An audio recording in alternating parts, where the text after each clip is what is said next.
Party people in the place to be, live from 58 Dream Street. We're James with Games. Happy Saturday, folks. Cedric, welcome. Here we are together again. PJ in the house. A little interruption last week. Hey, British.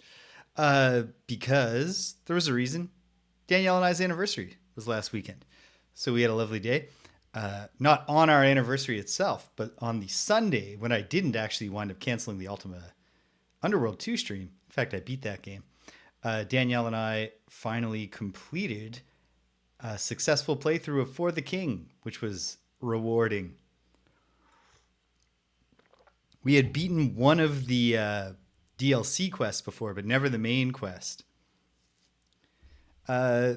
Years now. Well, not that many years. Hold on. I can count them. 6? Not bad. Not bad. Better part of a decade. Pattern Blue, welcome. Yeah, so we had a day. I was still hopeful up till last Saturday morning of squeezing in some King's Quest VII Princeless Bride. And then we slept in. So it's just, we got our activities planned. So if we're going to do all of them, we're not going to be able to also do this. So took a week off. Today, I'm starting later than normal. And that's because our normal bi-weekly Sunday tabletop gaming session had to go on Saturday today. So we just wrapped that up. Then I had a quick light lunch. And now here we are. Ready for more King's Quest VII, the Princeless Bride. So let me make sure. Yeah, I've set the levels. We're good to go, I think. Let's fire it up.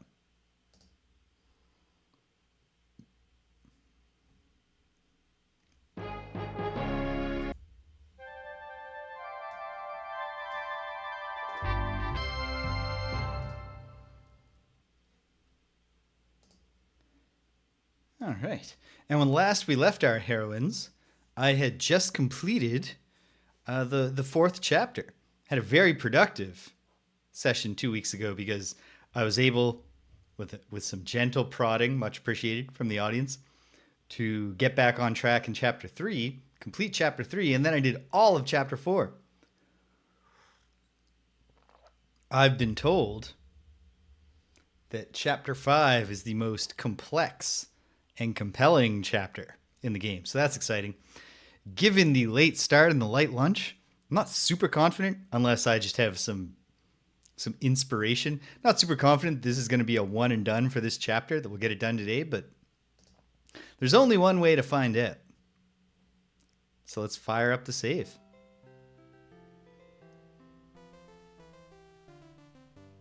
Okay. Nope.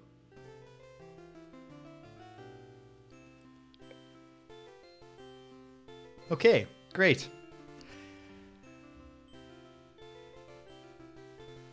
It's okay, because the game has a built-in start on whatever chapter you want mode, right?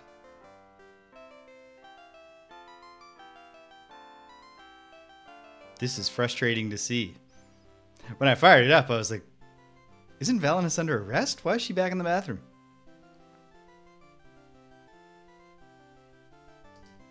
Okay.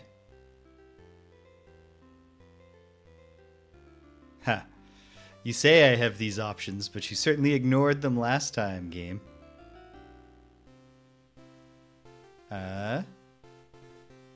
Keep the old bookmark and quit the game, I guess? Yeah, that's frustrating.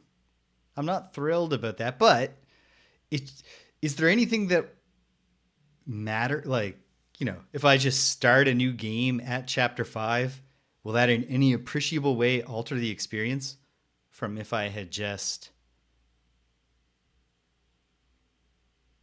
not had this happen?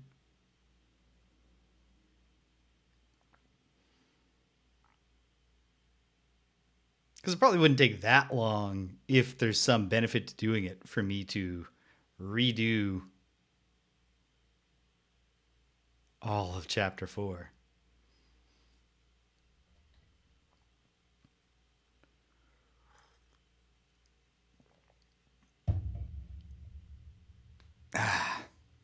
Okay. Here's what I'll do then. I'm going to fire it up, and if I'm satisfied with Valanice's inventory, if I don't find it off-putting in any way, we'll just do that. And if not, well, it ought to take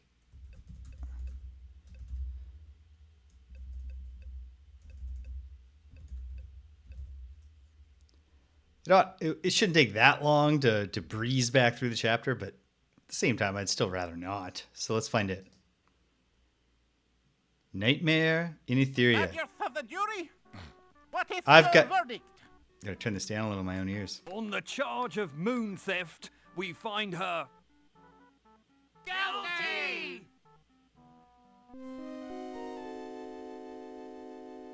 on the charge of impersonating a Falderalian, we find her Guilty! It's very uncouth jury on behavior. the charges of party crashing, sneaking, spying, and appearing in public without fur, feather, or scales, we find her Guilty! Guilty! Guilty! I think Valanice would have just pled guilty to that charge. Why did that one need to go to trial? Valanice of Daventry, this is your sentence. You must spend the rest of your life in the jellybean mines of the faraway kingdom of Wugga Wugga Boing Boing. What? I never heard of such a place. You just made that up, didn't you? So I did. Does anyone have an idea for her sentence? banish her to the plains of petulant possums. Maroon her on the island of ill-natured iguanas. Make her count every grain of birdseed in the land. Make her put the moon back into the sky! The people have spoken. You have until sunset to put the moon back in its rightful place in the sky, Valanice. If you do not, you will be fed to a 300-pound hamster in the morning.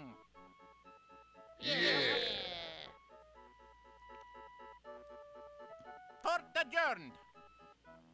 The sky is falling! Boop! The sky is falling! In that case, let us move the party to the sub-basement. Guards, remove that hairless creature.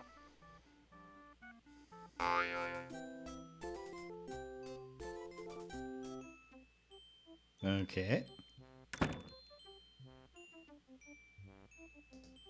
So they send me out. Oh, because I have the chance to prove that I can restore the moon to the sky. Okay, so let's take a look here. I have a clay pot. It's not filled with nectar anymore.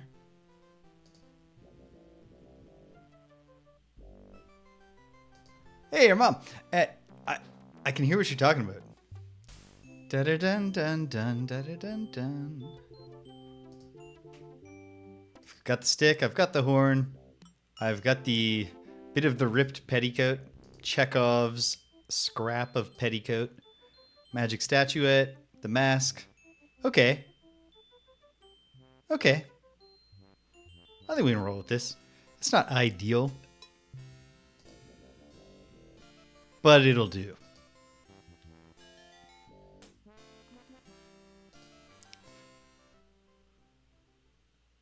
Oh, hey. Here's this jerk back. Good day, sir. I wonder if you might be able to help me. Of course I can help you, madam. What you need is a big jar of effervescent, a quick-acting dewberries revalenta. It will cure what ails Right, you. yes. And cleans your cookware as well. I am not I guess because ill, sir. The nectar And hadn't been furthermore, necessary I find yet. your claim hard to believe. You do? Well, with Dr. Bullroarer's gullibility tonic, you'll believe anything. It's made with so much pure hooey that it won't just suspend your disbelief, it'll make it hover in midair. How do you know if Never the mind, merchant. gullibility I'll seek help tonic is elsewhere. working though?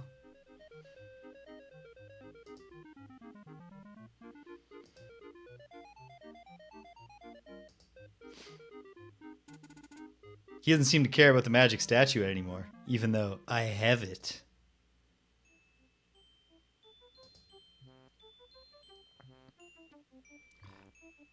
Oh, you know what? I should take a lesson from last time.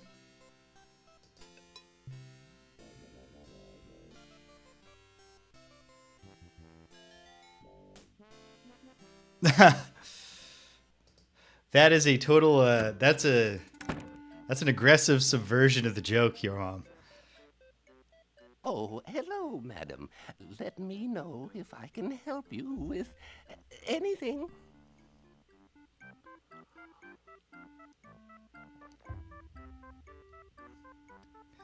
Okay.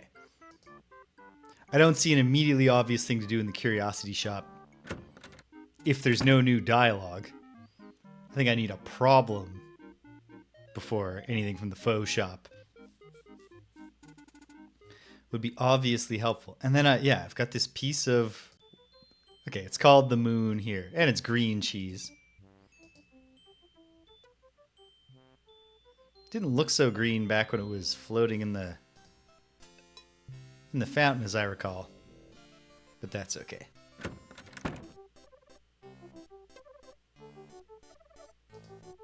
Hello, Fernando. Why aren't you at the Archduke's party? Oh, I was there for a while, but there's such tiresome little events. I'd rather spend time with Treasure.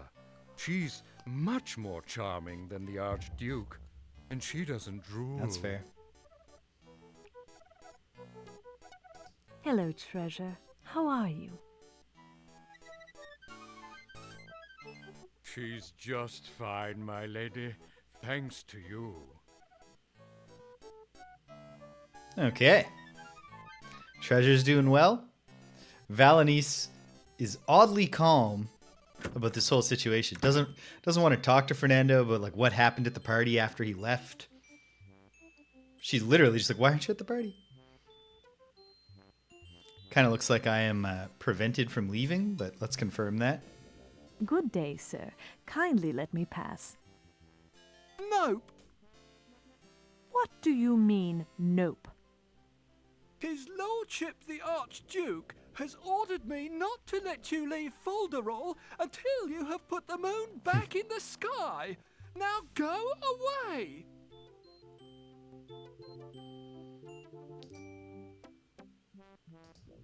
Can I go in here? What? Now. No hinges?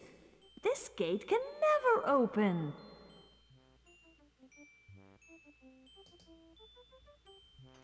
That's true.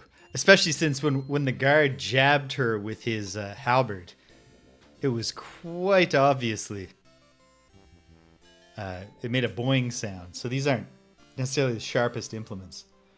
If anything, Valanice is imprisoned right now because she's so polite. It would be indecorous for her to expose them all as frauds. Okay, so I can't just leave Folderol, which certainly narrows my scope of inquiry. Should I offer the magic statuette and see what comes of it? I guess. Here you are, the magic statuette.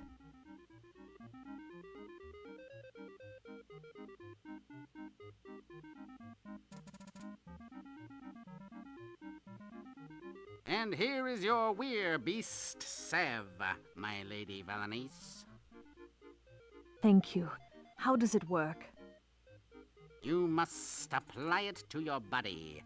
First, it must be mixed with a bit of animal hair. Animal hair? What kind? Why, whatever animal you wish to transform into. However, I would not recommend a fat mouse or a juicy squirrel. Excuse me, my lady. I must go and consult my statuette. Okay, so in what sense is it a werebeast? I guess it's a werebeast salve because it turns you into a werebeast, which you can then perhaps take advantage of to get past other werebeasts if they don't recognize you. as something they want to eat.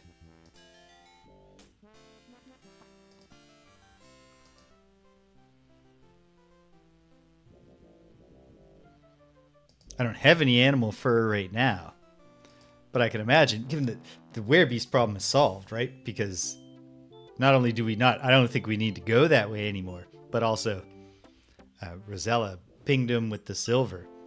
So, well, what would happen if I mixed faux fur into this? I don't see any faux fur on the shelves. So I guess it's a moot point. Is there anything that Valanice will express interest in, now that we've already heard all the flavor text dialogue?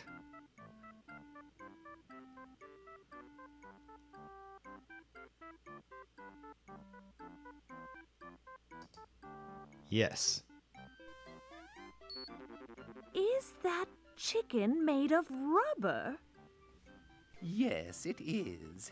It is the finest and stretchiest rubber chicken I've ever seen. I'd have to ask something very special in exchange for it. Okay. So perhaps there's value in having the rubber chicken. Well, would you accept, in exchange, this mask of yours that I hopefully don't need anymore? Would you be interested in this lovely mask? Oh, I would. It's just magnificent. For that, I'll give you the best thing in my store.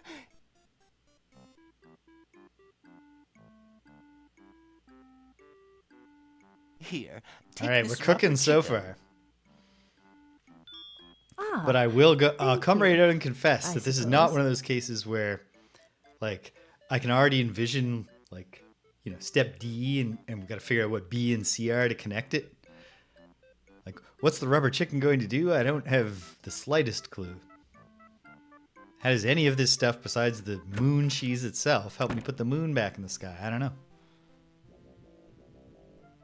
If I take a close look at the chicken, is there anything notable about it? It's a very stiff looking rubber chicken. And it's also weirdly yellow, but that was true of all of the rubber chickens he had there. Yeah, and it's got a can I pluck that feather off? Haha. I was noticing that when it was hanging up.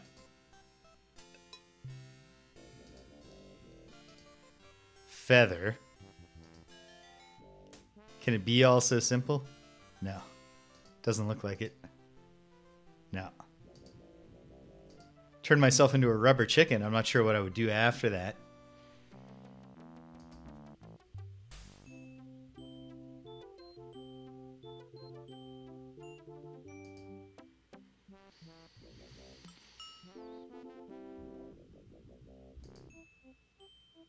Yeah. That's a definite possibility, but then actually it's hard to imagine. It's hard to picture that scene actually happening in this game. Although, like, you can definitely imagine things you wind up doing with the rubber egg. Hey, Ferdinand. Sorry, Fernando. But you can understand how I keep making that mistake, right? Hold on. First, is a different Tell me, dialogue? Fernando, don't you ever get tired of living in a town full of completely silly people? They're not so bad, I suppose. They don't appreciate the fine objects in my store, but then again, I never sell anything to them. Right. If I use this on you, will you share your hair with me? No. Well, that's a shame. Hey, Treasure, want a new extra feather? No. Okay. Are there any items besides... Okay, just the shells. These things are so lovely, but I'm afraid even to breathe in here. It all looks so fragile.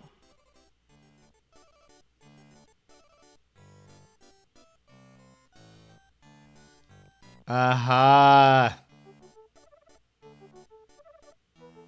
Well, that's irritating.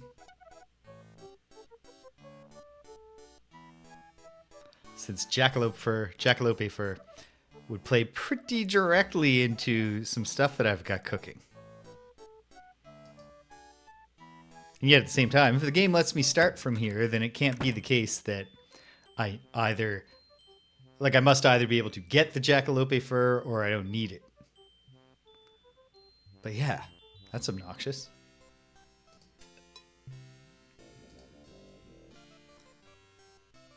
I assume this is still just no, you can't leave. This is ridiculous. Let me out, guard. Nope. Go away, you little convict.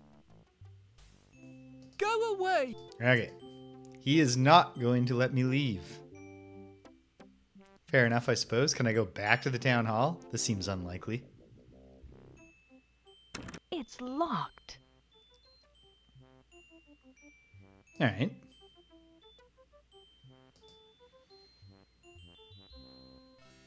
What about this bird?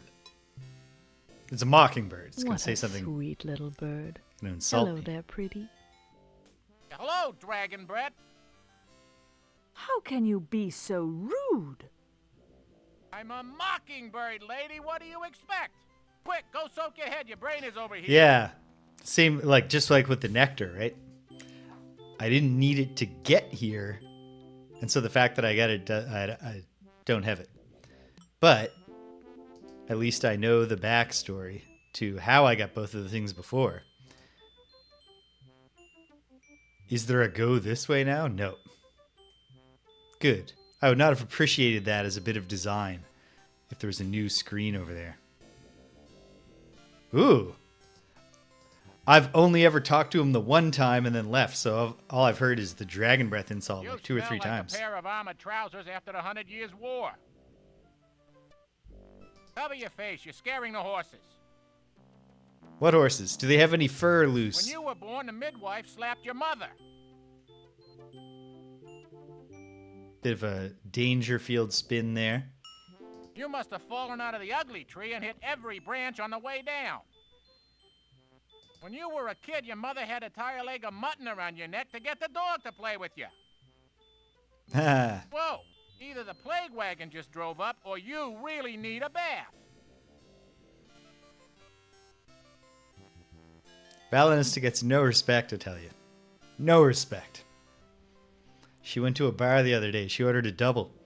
Bartender brought out a woman who looked just like her.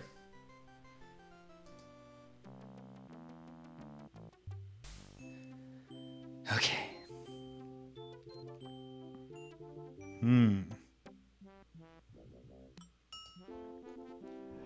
It's nice that I'm in a very confined space. Can I tickle this guy with a feather? No.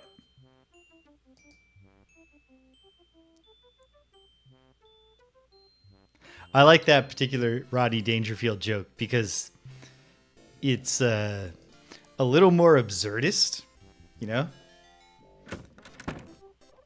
It's not so much just about the guy the disrespectful thing the bartender does to him is just interpret what he said in a bizarre way and also happen to have a Rodney Dangerfield lookalike.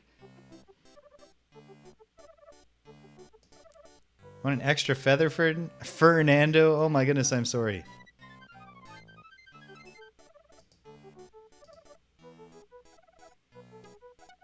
Cry about my daughter a bit.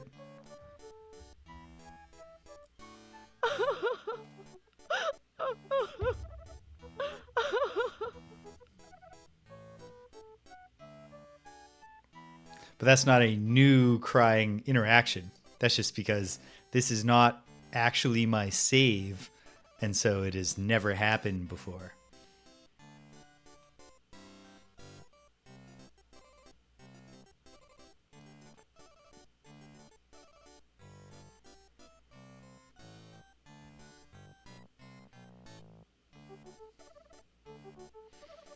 So the question eating at me right now is...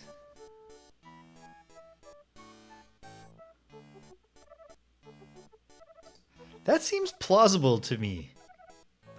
Like, it almost certainly has to be something that is not like an iconic hip-hop song. Like, it's got to be like or even an iconic hip hop act. So like Rappin' Rodney, that would work. I can't think of the name of the song, but you know, the Blondie song.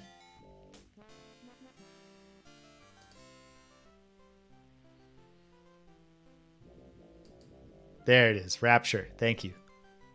I should have been able to narrow down which Blondie song I was thinking of based on the rap pun.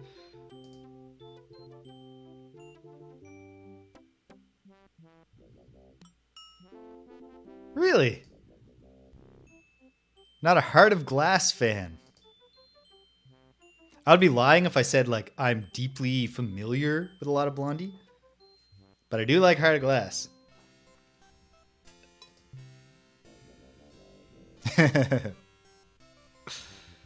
Hey, different strokes. Different strokes, team.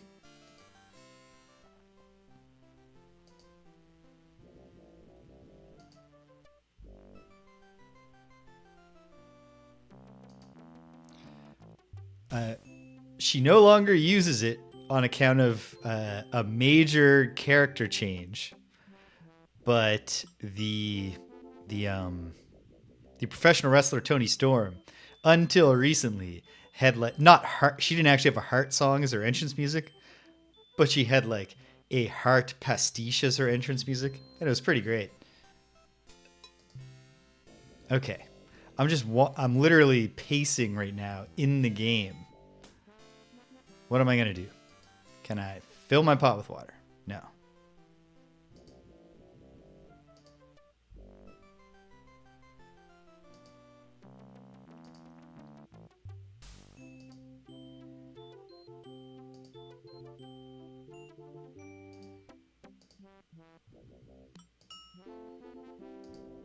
Very fair.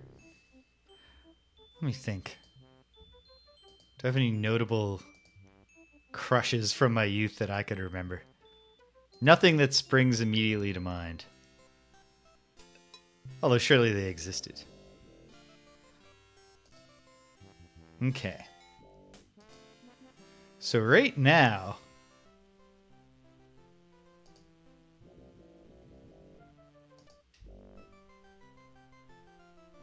I'm at a loss in a frustrating way. Keep talking to the Mockingbird. Hello, Phoenix, by the way. Your parents tried to throw you to the wolves, but the wolves threw you back. Is that your face, or are you eating a mincemeat pie? When you were born, the midwife saved the bathwater and threw you out the window. Nah. For a second, I thought, oh no, it's repeating already. But no, it's just got multiple midwife jokes. On you to put you out. It's a family-friendly version of what that... Is that your nose, or are you eating a turnip? Most babies were found under a cabbage leaf. You were found under a stinkweed. You smell so bad, even the pig boy avoids your company. The pig boy? Is there a pig boy around here? You're so ugly, you have to sneak up on a glass of water.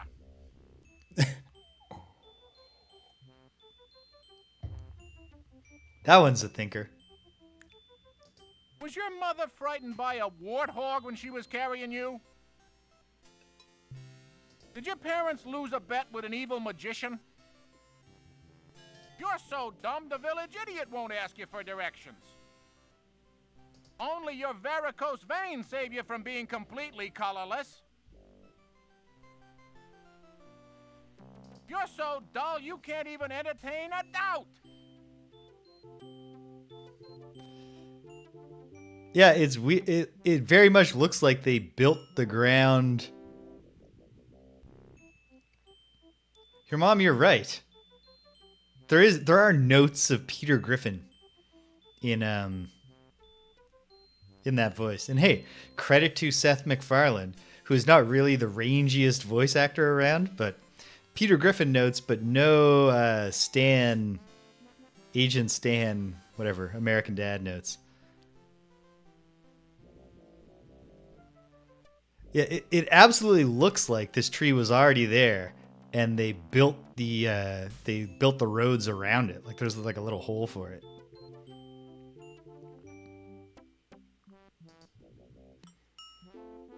The faux shop. Synthetic, false, and unnatural treasures. Okay.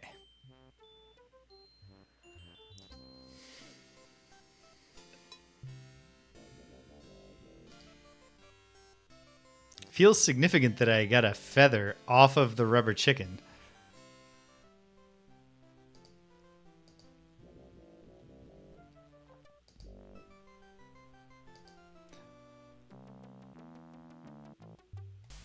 They gave up on cutting it down because he was just going right for the jugular. All right. Okay. It's time to try the somewhat tedious all item interactions possible.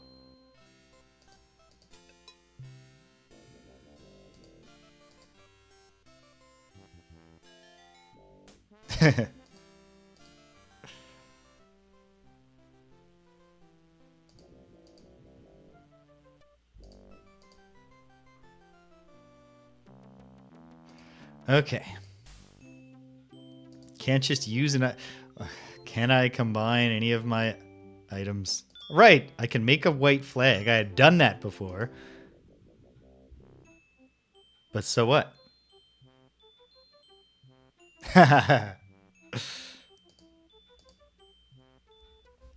They found his delivery kind of wooden.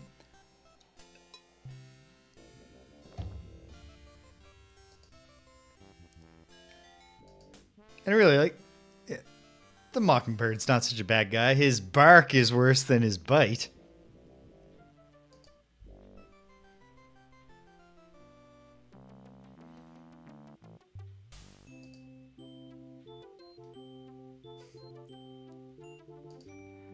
Yeah, it's time to clear cut this whole conversation. That's not.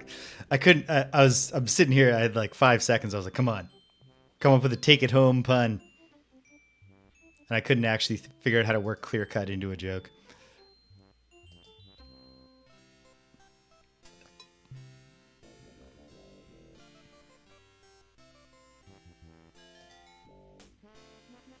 If we stick at it long enough, we'll get somewhere. Okay.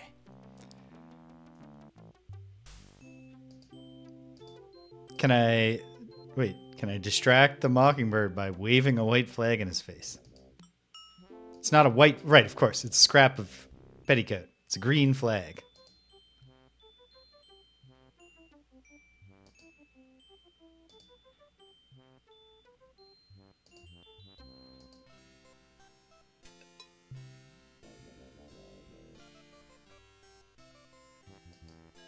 Yes, that's much more precise. Phoenix. It is definitely turquoise and not just green.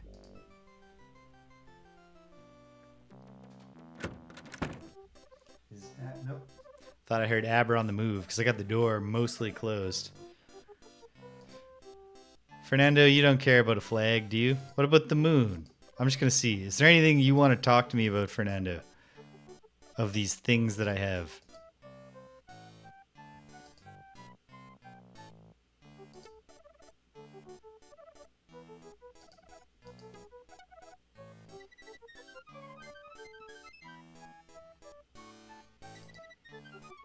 So,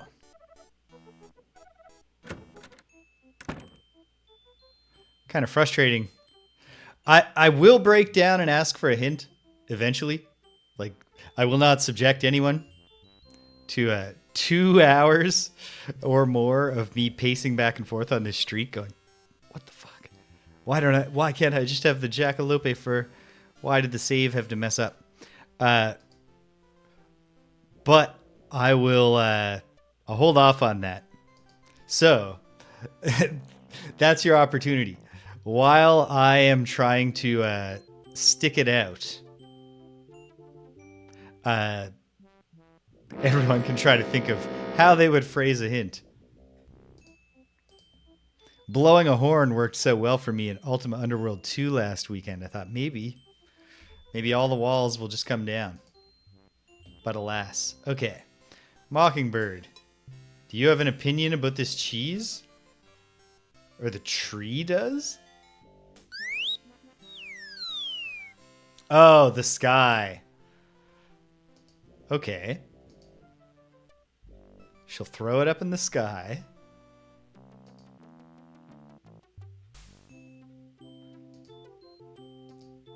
Is there anywhere I can stand where throwing it up in the sky will embed it in the sky and solve the whole problem just like that in a single step?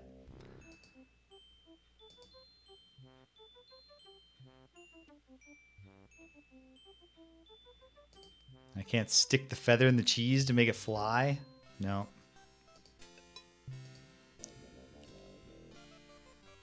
Should have stuck the turquoise flag in the cheese before she claimed it. Then when they try to tell her she's stealing it, it's like, no, no, no, no, no. That's been properly secured for Daventry.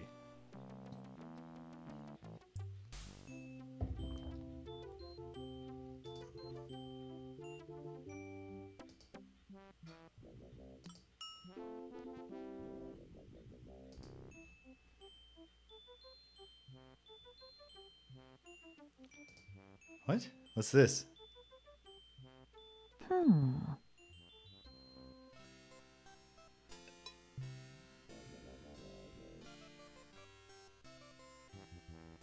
That's a fair point, Cedric. And we should add, not about strength, but about dexterity.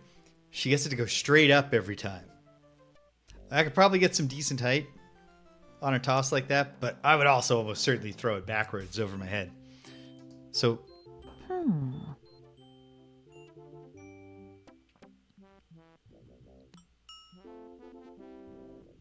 It would be indecorous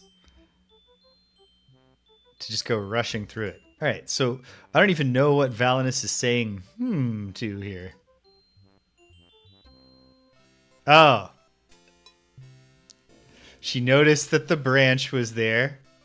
She puts the rubber chicken on it, and now it's a slingshot to put the cheese back in the sky.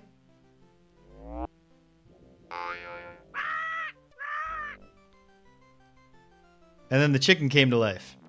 I can see how that's a tough one to hint to without just saying, here's what you do.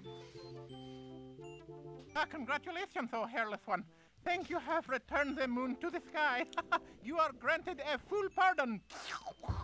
I think that Oh, thank you. if Valanice, after throwing the cheese and catching it, said like, you know, I can't get enough leverage, right? You know. Cannot be merciful. Now, if you'll excuse me, the volcano is smoking, so I'm off to hide in the basement. Okay. Well, now hopefully I can go secure my jackalope fur and my nectar, and then, you know, feel like we've fixed the timeline. Yeah, I had a feeling this was going to be a mere fraction. Yeah, I think if, like,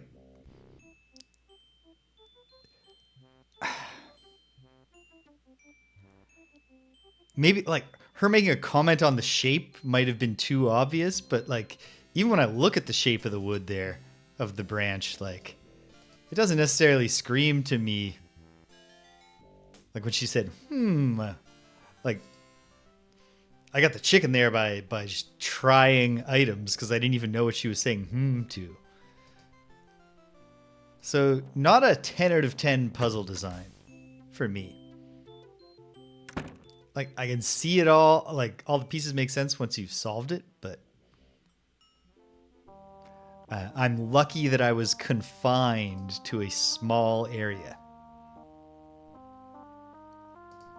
Because if I had, like, you know, 10 different screens to crawl over and look for some random interaction point, it might have taken a lot longer to land on.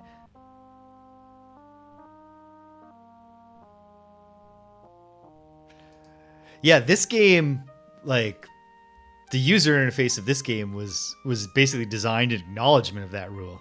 Like, how can we facilitate the easiest using of everything on everything?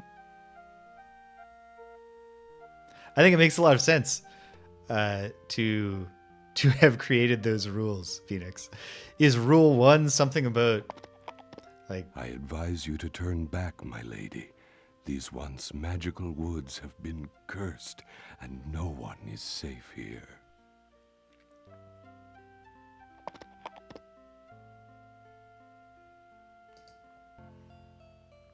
ah, yep. Which, hey, this game also facilitates that rule to an even greater degree than the try everything on everything rule.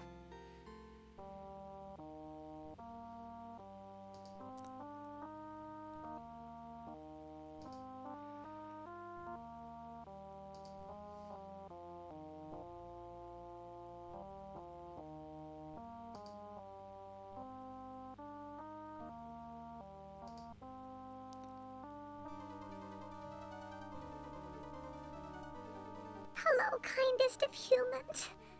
Do you desire some sacred nectar? I do indeed. Can you get me some? Certainly. Do you have a vessel to hold the nectar? What's happening to your voice, Hummingbird? You sound awful.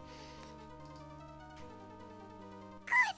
Hold it directly below the flowers, my lady. Thank you. I think 4 has been the hardest one for me to internalize during my playthrough here of the King's Quest series.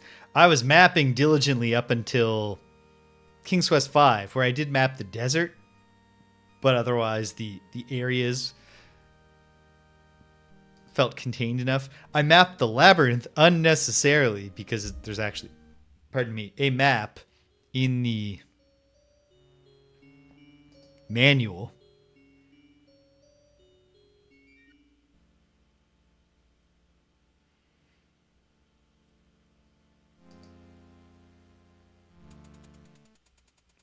One thing I'm interested for when I move on someday when I'm playing non-King's Quest Sierra games, or even non-King's Quest adventure games generally, is how challenging it is.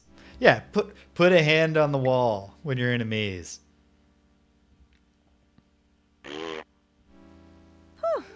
Oh, hey.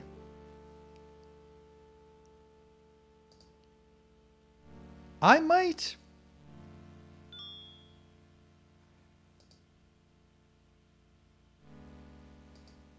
play the Curandia series one day. In the fullness of time, like who knows how many different things I could play. But like, yeah, when I go, like someday I'm going to do Space Quest. It's like, I don't think the fairy tale logic is going to be coming through for me anymore.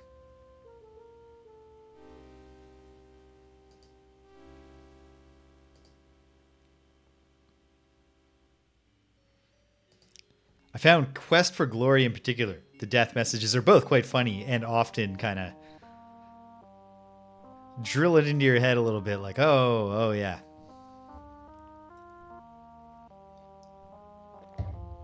Should have approached it in this somewhat different way. Wadjet Eye Games. It would be a lie if I said that I was familiar with those. Poor thing. It almost looks like it's in pain.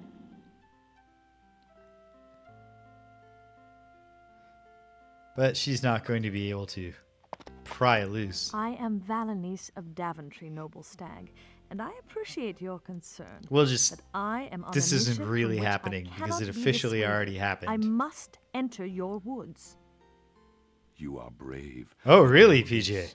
The oak tree you see before you was once my wife Ceres, she who is Mother Nature. I could not. Oh, prevent cool, her from Cedric. being turned into Phoenix, a tree, that rule. For I had already been turned into a stag. I don't know that I would say I internalized it, but Atlas, Lord of the after could not save having a her. tough time finding the Who has golden done walnut or such the a golden terrible thing, my something Lord Attis? special, whatever, The in attack King's Quest was 3, so sudden where you had and to just so kind of look a few ferocious times. that I saw nothing. Only a noble from the high court of Etheria could have so much power. But that is unthinkable. I am sorry for in your Rosella's loss, Attis, first but adventure, I King's Quest must 4. search on. I Farewell. unhesitatingly fished more than once Valanice, and caught wait. that fish. Be warned. To the far west is the wood of the Weir folk. Do not enter those woods, for the Weir folk are never friendly and always hungry. Thank you, Lord Attis. May the fates smile upon both of us. That's another one, the looking at the items, that I've done pretty well with, I think.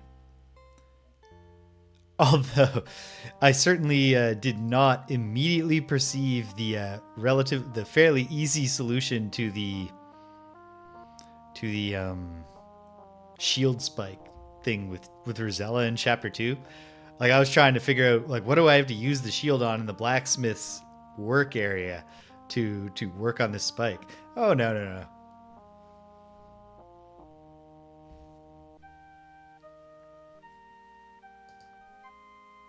Yeah, it's nice. It's a real nice addition to the already like very relevant like ability to look at the little graphics of the items. All right, now I've got a Jackalope potion, my Werebeast salve with some fur. So let me see.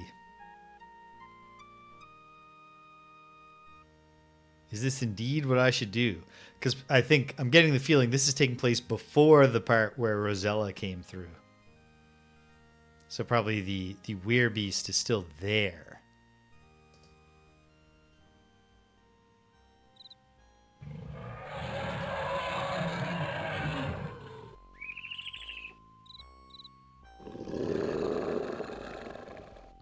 Oh, my.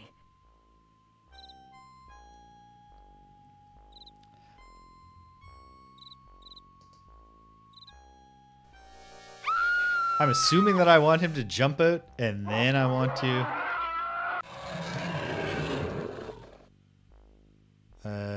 Uh-oh. No, I was supposed to do this before. Run, Valanice. Let's try this in advance.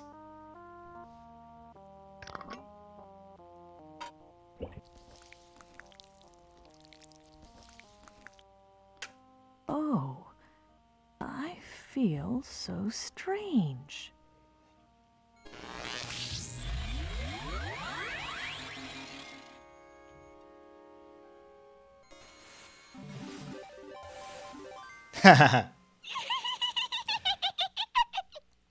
I do my best, Phoenix, to just shut up at those moments. It does not always work.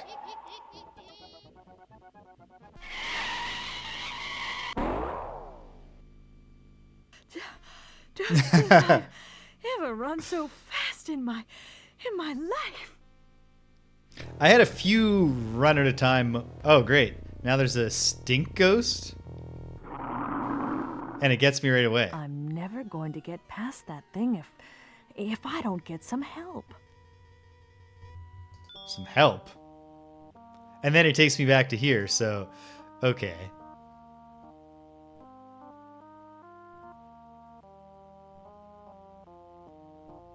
What could help me, though? You know what? One thing. No. Cannot pour the sacred nectar on this tree to heal its wounds. Let's... Oh, gotta go back this way. Might as well check out the remainder of the forest area that I have not revisited yet. See what I can find. I was going to say, Phoenix, that my rule 12 for streamers only is when in doubt, ask the audience. But I suppose that's a general, like, everyone, no matter what context they're playing it in, has the option of getting a solution or a hint from somewhere else.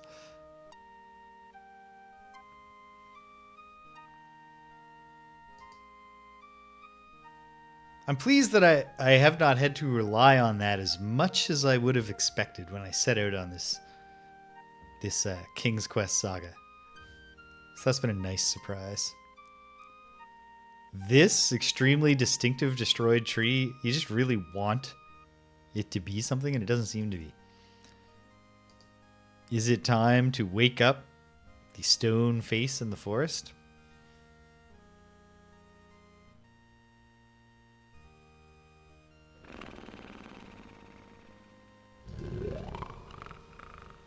Not sure. Probably not, but maybe. What an unusual boulder.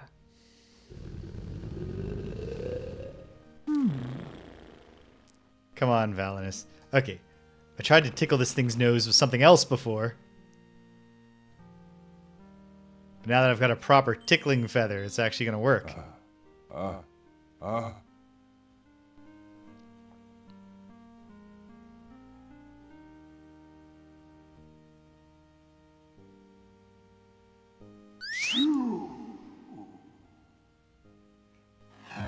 He faked me out there. I thought that he had deferred sneezing. Okay, so wait.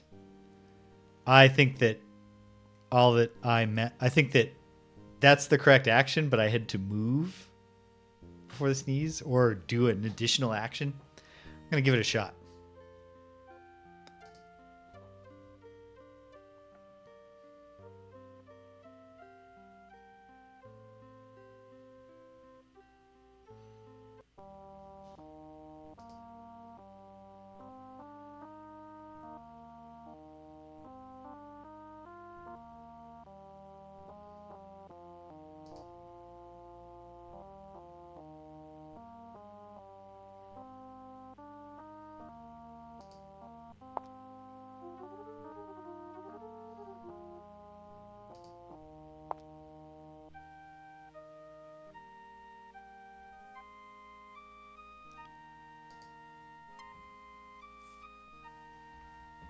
I'll say that in general, I have been this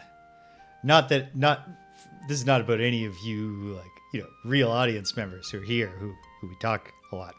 But in general, one concern I had when I started playing games on Twitch that I had never played before was the risk of like people just coming in and being like, "Oh, you can't figure out that the box, you know, like in Ultima 5, you just need to take the box to, you know, telling me the answers like aggressively and unwanted." And yet the only time that's really happened was the first day that I fired up Inscription, when an otherwise very friendly new chatter just like the moment I encountered a puzzle would just like type the solution into the. So I wound up like I was playing and being like, I can see you made a comment. I can't read it yet. I want to do this.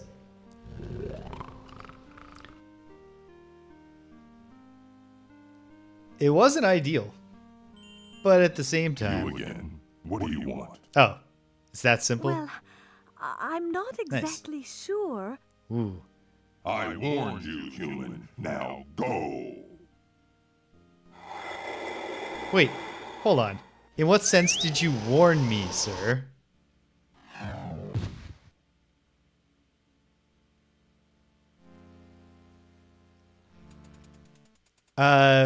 I tickled the nose of the statue who blew me away, and then I went back and tickled his nose again, and he blew me even further away. So that is all you missed in game, Phoenix. And then, inspired by your comment, inspired by your comment, just as you left about having rules for giving people hints, I was just talking about how when I first started streaming, I was a little worried because I'm mostly playing games blind that I might wind up in a situation where someone just, you know, people just want to come by and be like, "Oh, look at this noob. He doesn't even," and just like tell me what the answers were right away in anything. Solve the quest in Ultima 5, the first game that I did on here, or things like that. And that mostly that has not happened, which has been great. Mostly people, even when they know the whole game, if they're watching someone who hasn't played it before, most people seem to want to see how that person does. You know, kind of experience the thing you love vicariously through someone else's eyes.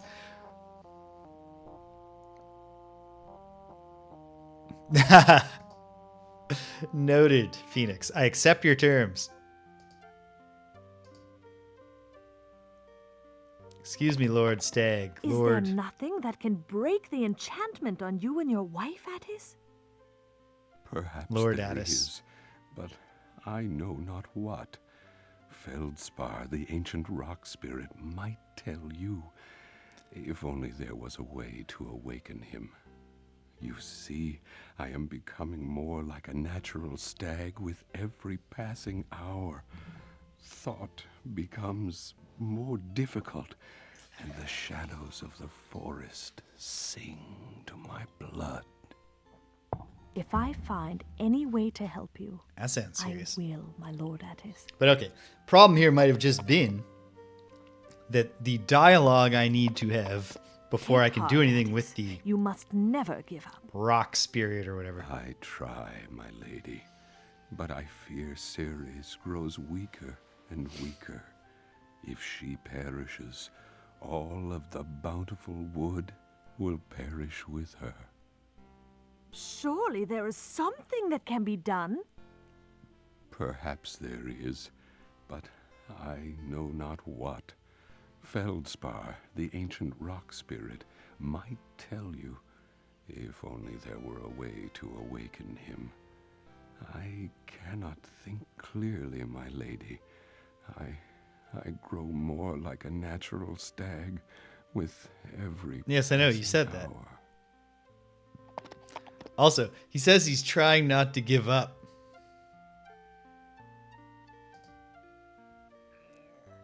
Lady Ceres. Oh. But then all he does, he just sleeps here.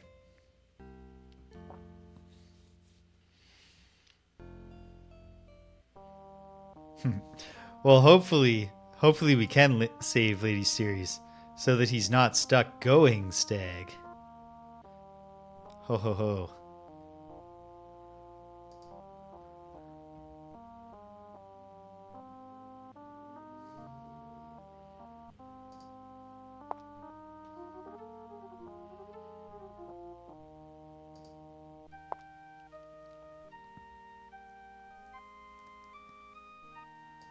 Okay. Hopefully, Valanice having the knowledge that maybe Feldspar can help is enough to trigger a different interaction. Perhaps also I'll try not tickling him, but just speaking to him by clicking on him. Or maybe I need to cry about Rosella.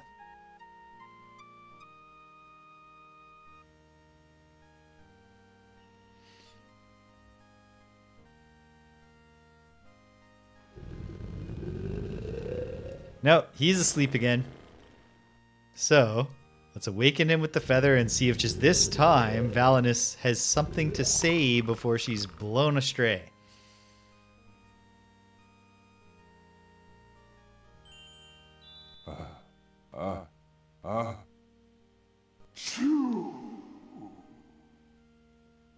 Did I not give you fair warning? Now you must face my wrath. Wait! My apologies, noble spirit. But the bountiful woods are in terrible trouble. Lord Attis has been transformed into a stag, and Lady Ceres into a tree. That could not have happened if the river of life still flowed and the cornucopia was filled. They are the heart and lifeblood of the woods, and it will perish without them. You must start the river flowing by pouring sacred drink into the river maiden's pitcher. Replenish the cornucopia by placing sacred food in the cornucopia maiden's horn of plenty. Act quickly. I cannot stay awake.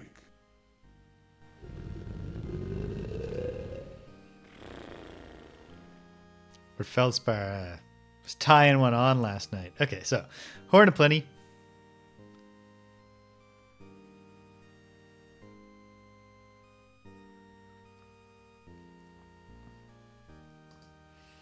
I was stuck on King's Quest 2 for a while until I put that one together, because when I was mapping as my first step in King's Quest 2, I saw the bridge and I was like, oh, I'm not falling for this. So I tested the bridge, confirmed that it falls down, reloaded my save and then didn't go on the bridge at all because I was like, better save every bridge crossing for when I can.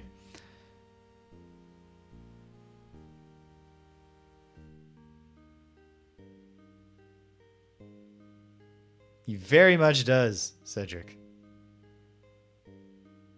No, I didn't. I played pure original King's Quest 2. And so crossing for the first time and finding the doors. I'll check them out someday.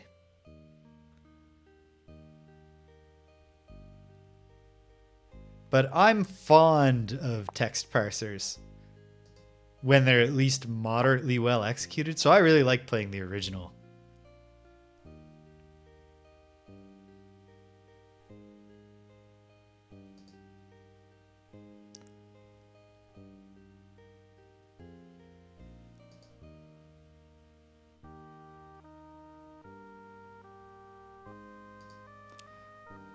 Seems like a particularly frightening beverage to have shoot out of your nose. Both the visual that it creates for others and the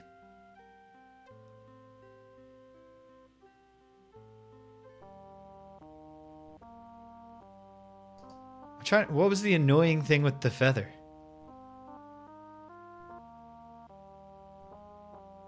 I think pretty much any liquid is better than a solid if you got to shoot it out of your nose, unless, you know, obviously, like, if for some reason you're drinking sulfuric acid, you don't want to shoot that out of your nose, but you were already in a bad place. Is this the sacred drink?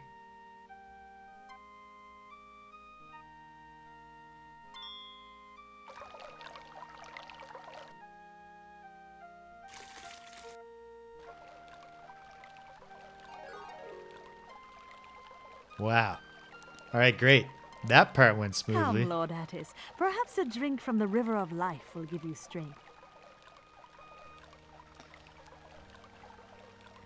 That's wild, Phoenix, because I don't remember having any problems with the eagle feather. The enchantment has been broken. Although I do remember the randomness. Indeed. That was an issue. Now perhaps I can save my lovely Ceres. Let us hurry, Valanice. No, that's King's Quest 2, isn't it? When you gotta jump up and... No. I'm mixing up the puzzles. Because I know there's a feather in King's Quest 3.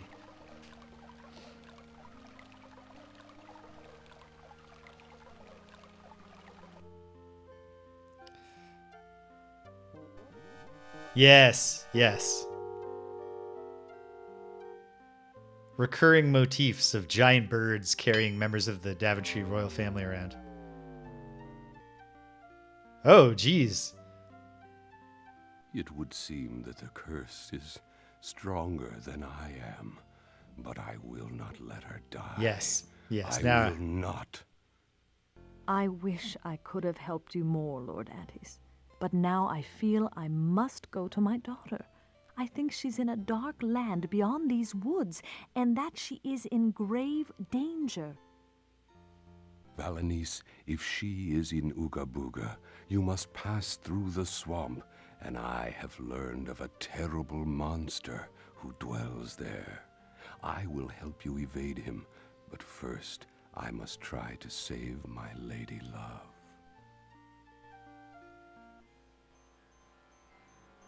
Okay. Valanice breaking the fourth wall. She turns to look at us. She's doing the my thing of, hey gang, puzzle solution just revealed itself. Okay. Hey, we're almost a quarter of the way through chapter 5. That's cool. I need to run to the washroom. So hang tight, gang. And I will be right back with you.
All right, and we're back at it.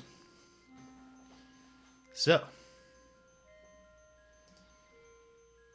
I guess the first obvious thing to do is just to find out what happens if I click on Athos right now. I vow I will help you if I can, noble Attis. Okay. Well, obviously, right now, he is not going to pop up and save me when I go through the weirwood. So...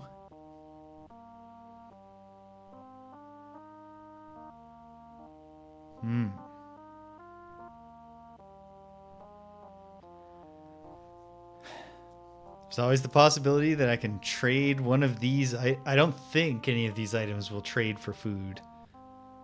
Then again, I haven't... Hold on. Salve with fur. Salve with fur. Can't think of an obviously delicious food that rhymes with salve with fur.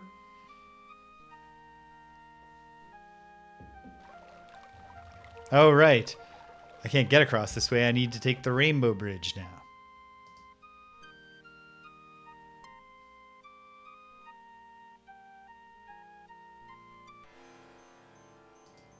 I suppose if he didn't say... Yeah, if he, instead of saying the actual item name, he said, like, a bottle of salve that's kind of furry?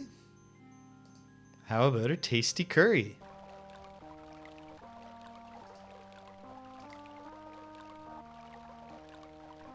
Or maybe Feldspar has new dialogue.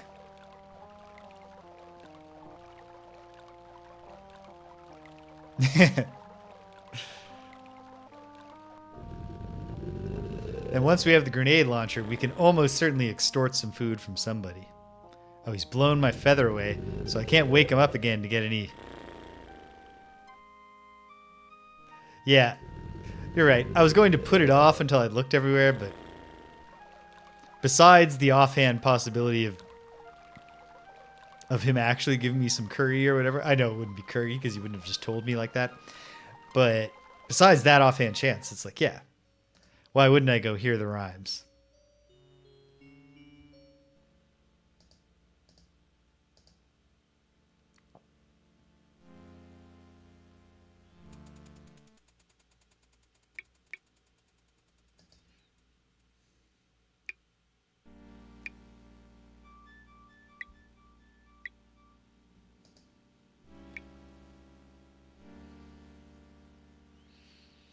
Or he might appreciate the opportunity to get even. Turn himself into a jackalope temporarily. Obviously, I'm not going to trade away the thing that I obviously need to get past the with me? You won't thing. believe what you will Now see. that I think about it, obviously. But, what will he say? What is that? A magic potion? Will you take some dried skin lotion? Well, I do miss my moisturizer, but I don't think so. Good job, Valanice. You want to offer me a flag? How about a paper bag? Oh, no, really, that's fine. A mighty horn of tarnished brass. Would you take a box of broken glass? I think not. Obviously, I'm not going to give him the comb. What a skillful work of clay. I'll trade you a bale of moldy hay. No, thank you. Why does it have to be moldy? Oh, Tom, the day's fading. Come, Valanice, let's do some trading.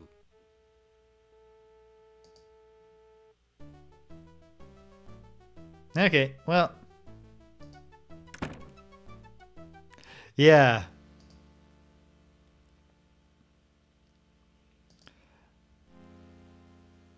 Definitely there's a very specific way that you expect the rhyme to complete.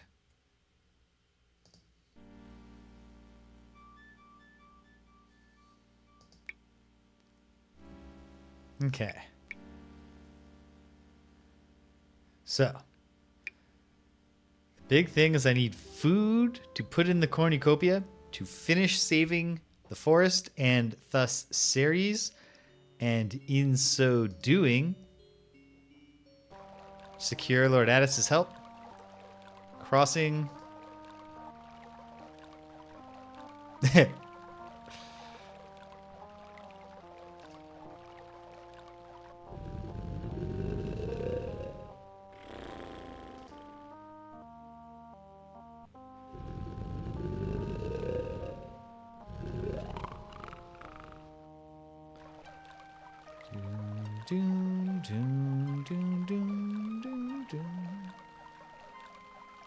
That's just the water.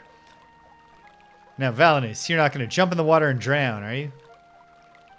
No. She's looking at the water. She's like, oh. I did fix the river. Good for me. Feels good to roll up your sleeves and do some work like a peasant.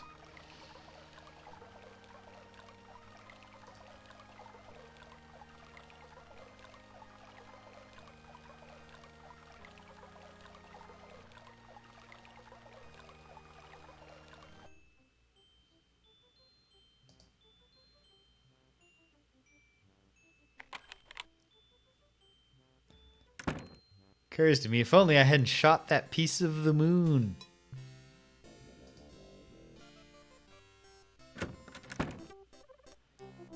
Hey, Fernando.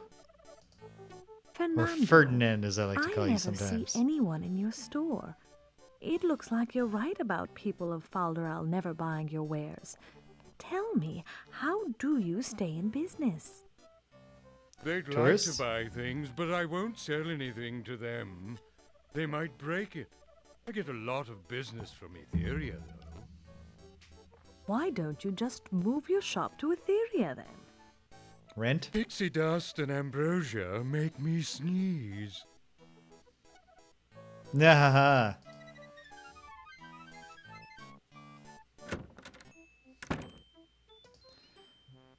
Hey, Mr. Mayor. Or, sorry, Lord Duke. Any It's chance? locked. Nope. Then grab some leftovers. No. Will some more moon fall?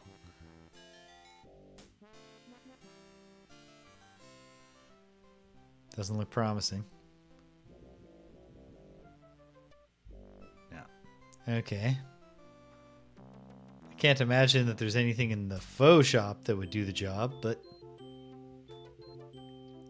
might as well take a look. And then, I mean, maybe it is that I gotta search the desert a little. At any rate, I can make my way back through the forest first. But hold on. Like, is any of this fake stuff fake because it's actually food? Everything in that display case is a cake, milady. If you can believe that. He hasn't even put the mask I sold him on display. No, doesn't look promising. Ersatz, pardon my frankness, but you seem to be, well, too sensible to be living in Falderal. You are too kind, Lady Valanice. My parents, who were real turtles, moved here to make things easier for me. You see, in most places, mock turtle just wouldn't be accepted. Well, anyone who got to know you would like you for the good person you are.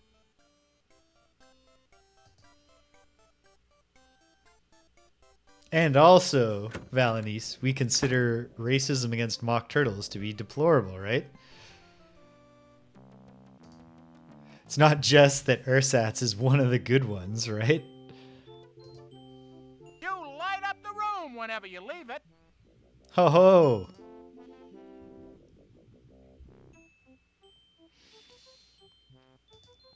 Okay.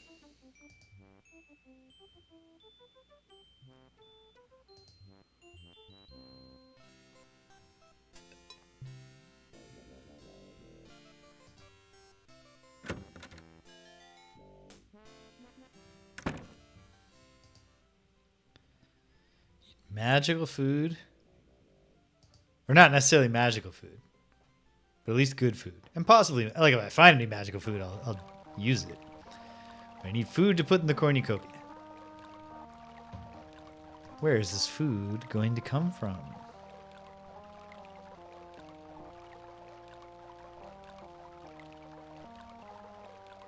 Alright. Checking the clock. I'm good for time. I think this is going to have to be a shorter one. I say that like... I think I've called more than half of the streams I've ever done gonna have to be a shorter one and then not followed through.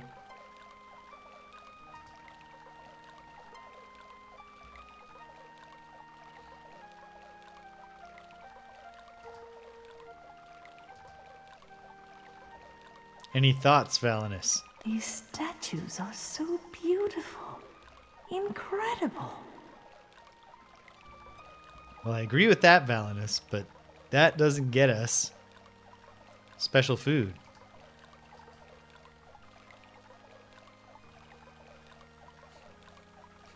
Yeah, like Valanice, we all agree that the statues are incredible, especially ever since the talking stone face told us that they're magic.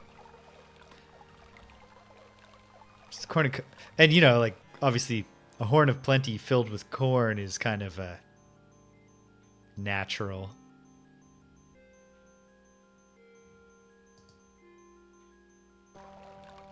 Can I get more corn from the desert?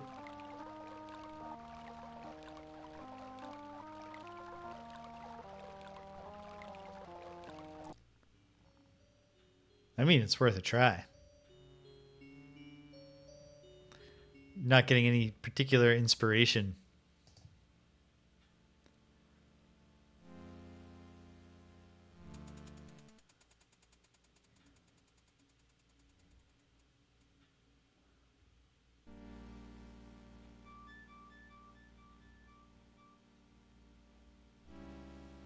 I can't even remember, though. Did he output the corn?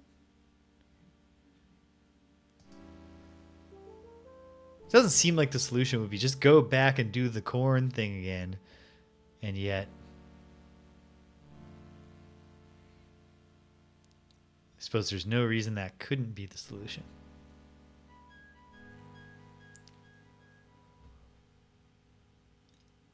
Huh. Pardon me. Anyway, to finish my thought. While I do think this one actually legitimately has to be shorter, it's also my night to cook. So the fact that I had a pretty late lunch and that it's pushing that time is probably a sign that I can't go that long. But I can go a little while. I got more time than we're not wrapping up imminently. So what can I track down here?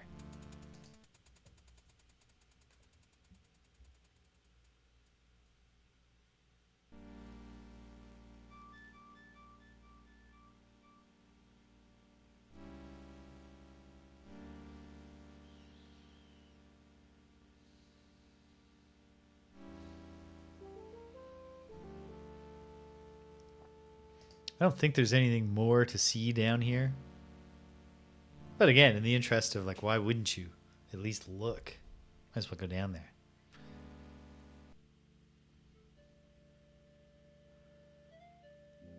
Well, no, I won't take any more pieces from this dude.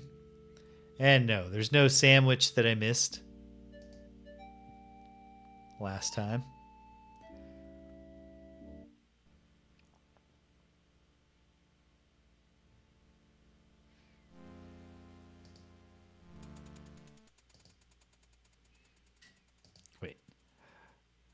Remind myself what the...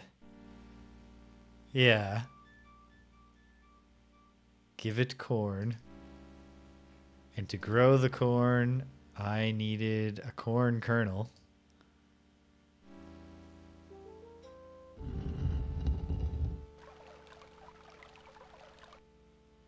But the corn kernel thing is already done, right? Because...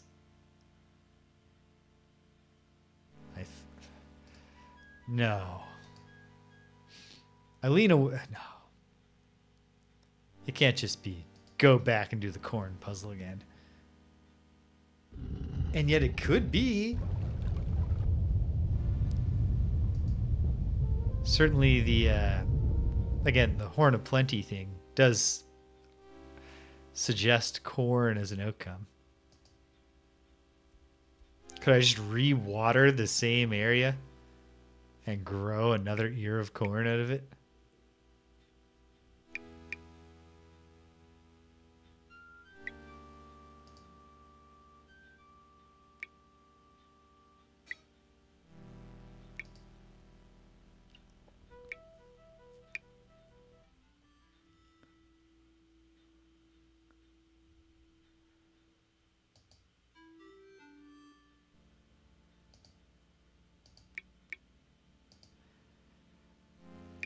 See, I don't know if it's too corny, though.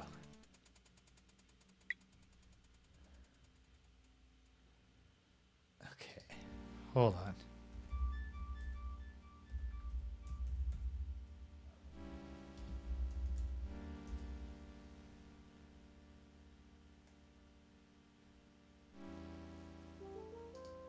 Reminding myself.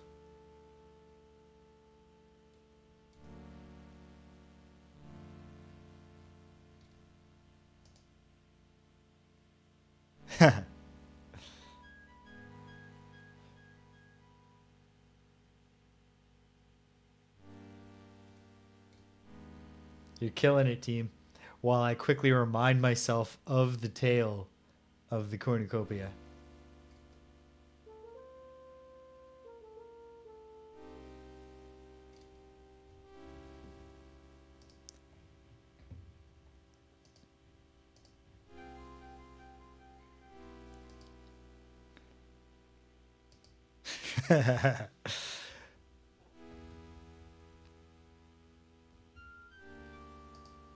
Nicely done, Cedric.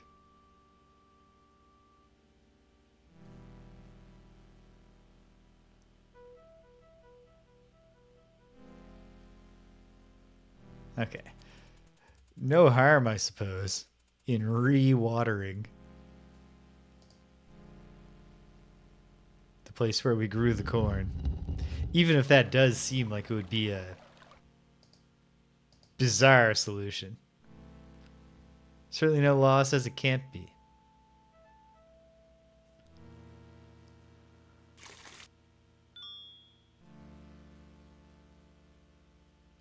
Ooh, there's a thought, Cedric.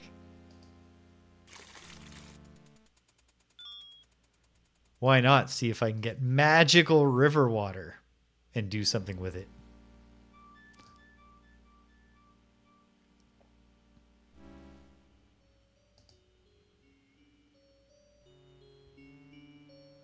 Little bits of the spiky fruit. If I watered them with sacred river water? With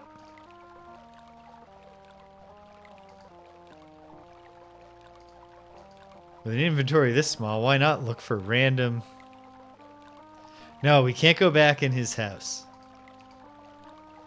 Unless we can somehow. There's always that possibility. Yes, you can if you just figure out how.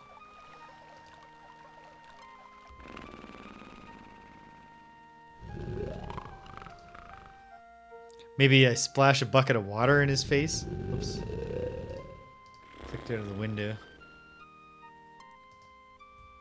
There. Locked the mouse.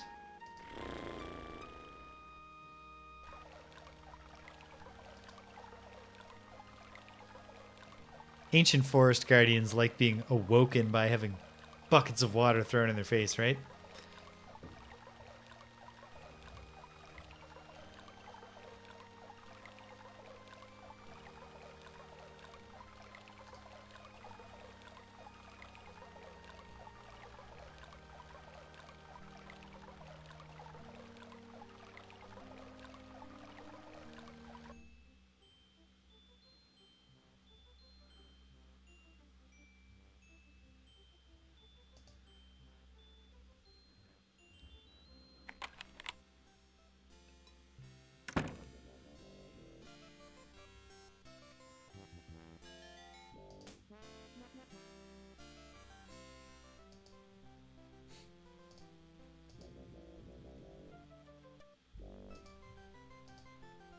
Not sure exactly what I was expecting to happen when I mosed the turquoise flag around a little, but no harm, no foul. Okay.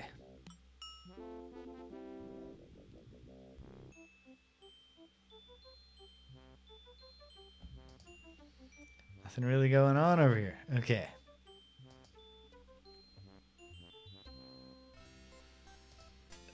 What if, against all odds, Airsats would really like to trade for a flag? He's like, I don't think any of my fake stuff is good enough, but would you like a whole bunch of food? That's charming, madam, but far too genuine for my needs. Is it? It's not even a real flag. It's a scrap of petticoat tied to a stick.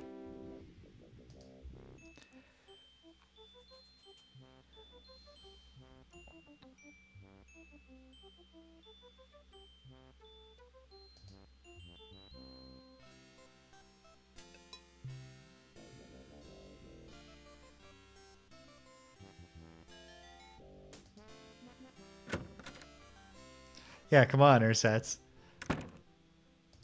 We can get some false fake logic in here with the flag gimmick. Okay, I should have seen it through on at least trying to water the corn spot and see if it'll just grow me another corn. And I should try the bucket on different screens. Like on this screen, I was allowed to click on the river, period. No. No luck. But I ought to try now. Okay, fine. Try on every screen.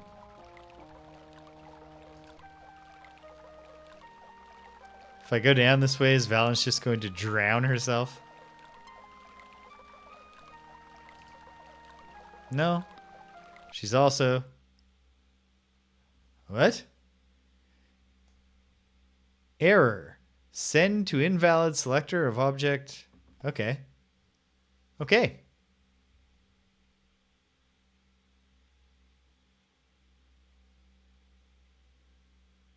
It's a little frustrating. Maybe it created a bookmark for me.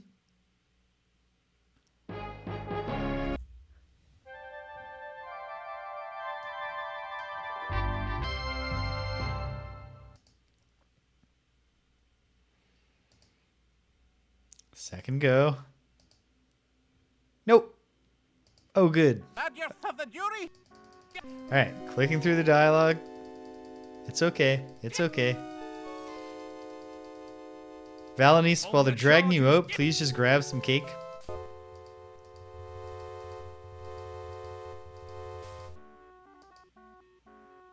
Valanice of Daventry. This. What? So I did. Banish her to the plane.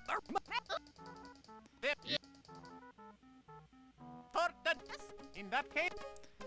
Well, this does go back to the save often thing, and I haven't been saving often precisely because this game does reward you with an instant reload upon death. Okay. Make a flag.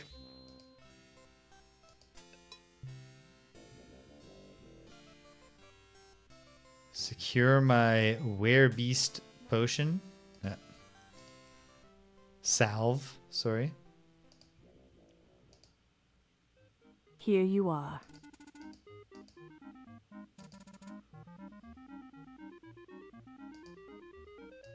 Boom, Thank you. boom, You must- boom. Animal. Why? Into the faux shop. Swap the mask for the chicken. Oh, hell. Not sure if that requires me to examine the chicken first, but it could. Yeah.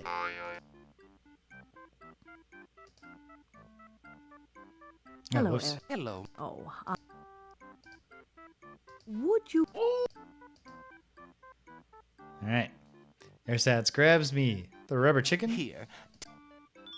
Ah, I've got it.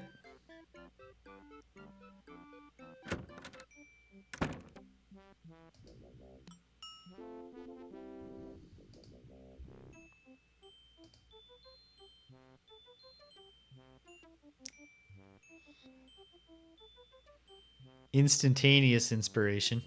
Valanice didn't even need to poke the branch and say, Ah! Okay, it left the feather. But I was thinking the same thing like a couple minutes ago. Don't launch the feather away. Don't launch the feather away. Return the moon to the sky. But fortunately, Granted this is a full kinder pardon. game than, say, King's Quest V. oh, Right. We don't need this dialogue anymore. The guard gets out of my way, which we appreciate.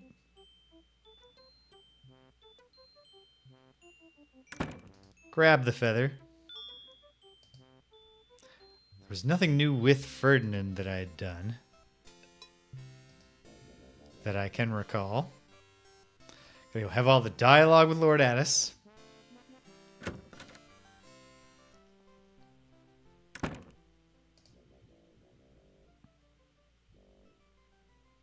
Oh, but the saving, you gotta go quit, make a new bookmark, and keep playing, which is counterintuitive.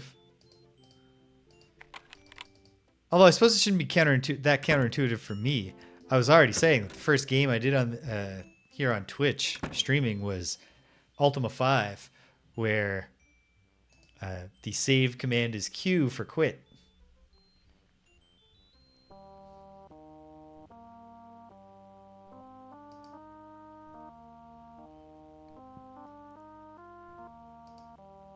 All right, hopping across.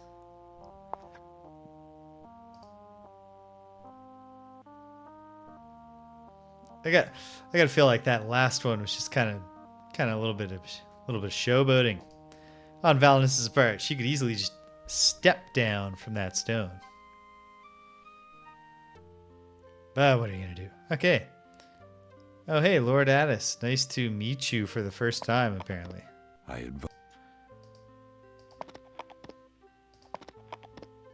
am Valanice. You are Who has... the attack. I am sorry for your loss, Attis, but I must search on. Valanice, wait. Be warned. To the far... Thank you. Yeah, Werebeast, etc. Is there nothing that... Perhaps there is, but... Yeah, Feldspar, yep. But there was one more bit of dialogue. Maybe this is the one that hammers it home for Valanice. Perhaps.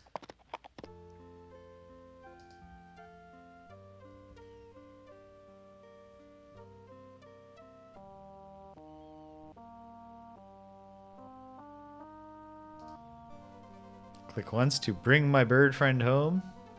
Hello, kindest of humans. I do. Certainly. Fill me up, please. Hold it directly below the flowers, my lady. Thank you.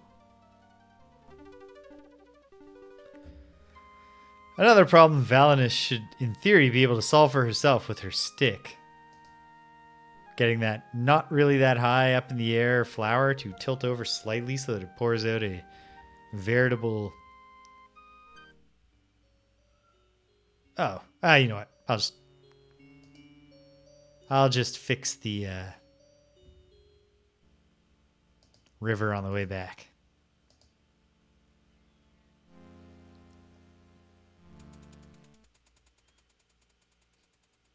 It really does underscore the extent to which thinking about it and eventually figuring it out is a substantial portion of the gameplay of an adventure game. When you know exactly what you're doing, it goes by pretty quickly.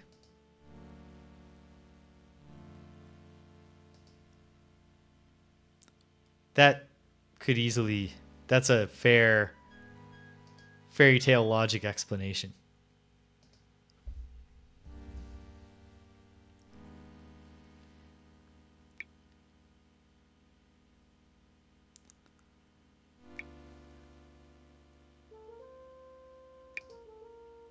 All right. On the way back, we fix the river. We save.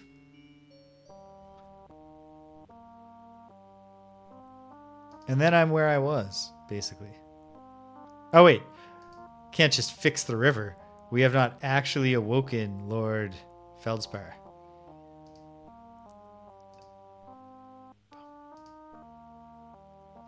Rule number 1.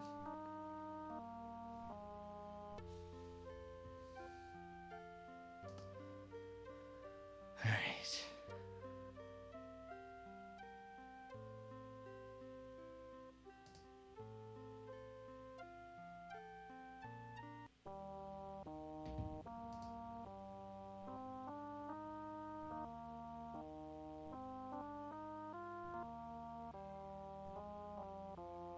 Ah, I hear a cat wailing for a drink. Danielle's out running errands, so I'm going to have to step up here. So, I'm going to go trickle the tap, wait till she's done, turn the tap off, come back. Hang tight, gang. I'll be right back with you.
Okay.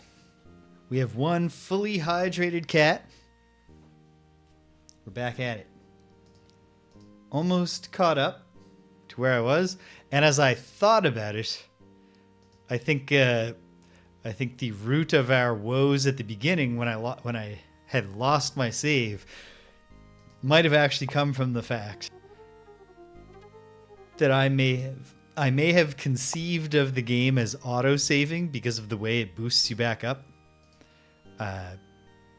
when you get taken down.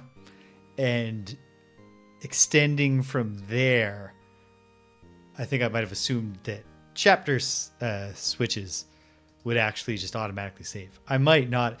What I'm saying is it might be my fault. I might have been unfair to say, hey, I know I made that bookmark. Oh, well.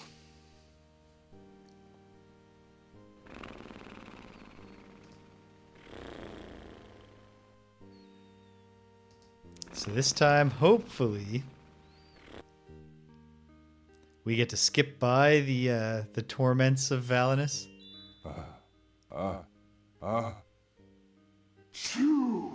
Yes, excellent. If she has a reason, Why have you disturbed my slumber, then mortal? he's easier with the sneezing. My apologies, noble spirit, but the bountiful woods are in terrible trouble. Lord Attis has been changed into a stag, and Lady Ceres into a tree. That Gonna could listen not to this have dialogue happened again, if just the in river case of life there's- still flowed and the cornucopia was filled.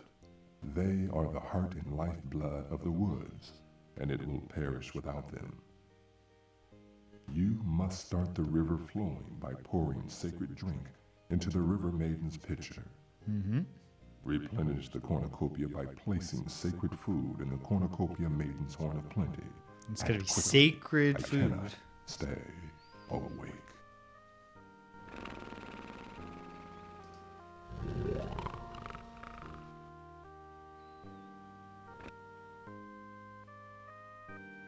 Ah, of course. Gotta go around. If only there was an Etheria in here with some ambrosia. We'd know if Fernando was hiding some if he was sneezing.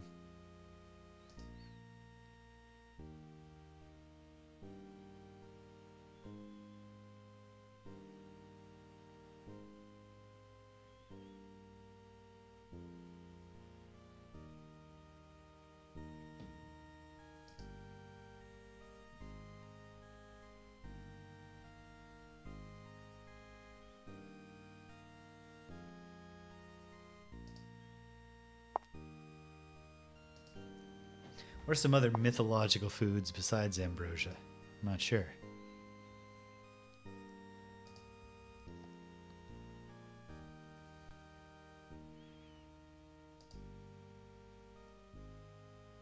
I shouldn't rule out the corn thing. And if the hummingbird will refill me on sacred nectar, could I grow some corn with the sacred nectar and then it's sacred corn? Plausible that I could be overthinking it, but who knows? Or alternately, underthinking it. I definitely haven't got the thinking just right yet. That part's for sure. Just straight up candy corn. When you use the sacred Come, water, Lord it actually Attis, grows perhaps a in drink from the Chicago river of style. life will give you strength. Half caramel, half cheese.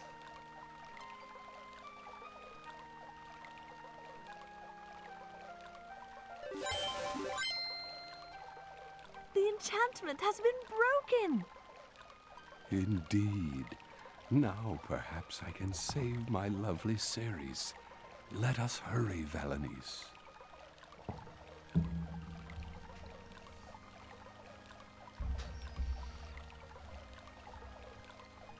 This is a point where Valanice should really say, wait, Lord Athos, there was also the need to fill the cornucopia. Any leads on some sacred food?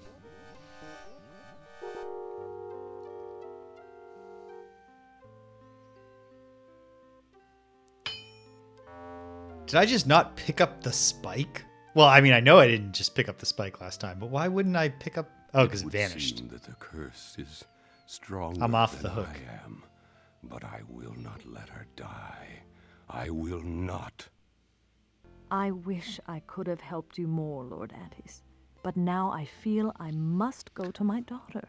I think she's in a dark land beyond these woods, and that she is in grave danger. Valanice, if she is in Ooga Booga, you must pass through the swamp, and I have learned of a terrible monster who dwells there.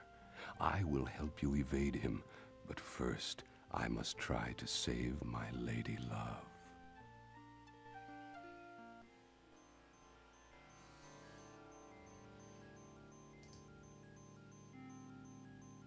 I vow I will help you if I can, noble Attis. You know, I ought to at least try that, Pattern Blue.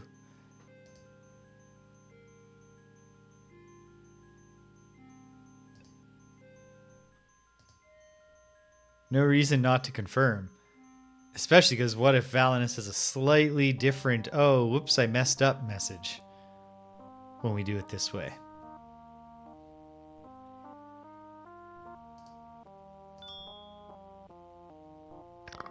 If Lord Athos comes and chops the thing up into sacred kimchi. Yeah. Oh, I feel so strange. I mean, like, she is just a tree, right? It's not like she's getting worse or better. But this really, this particular part is very much a like, just talk to each other with about the information that both of you have.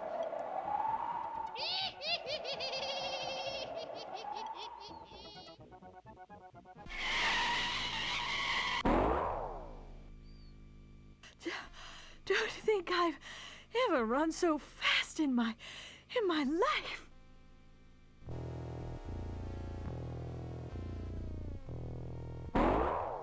Oh. Noble Attis.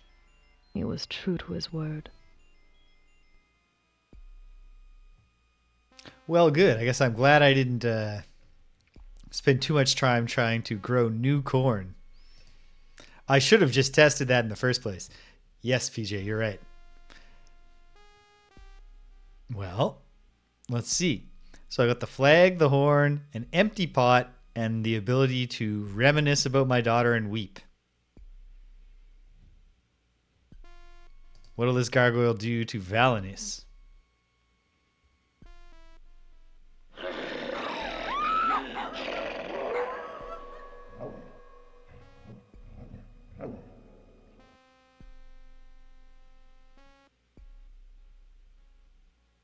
Something too horrible to depict? Ah. Okay, yes. Militia arrives. Good boy. She's not very hospitable, is she? No, she's not. No, not at all. Okay, so we don't want to knock on the door. But does Valanice want to just break into a stranger's house that she has no context for the invading of?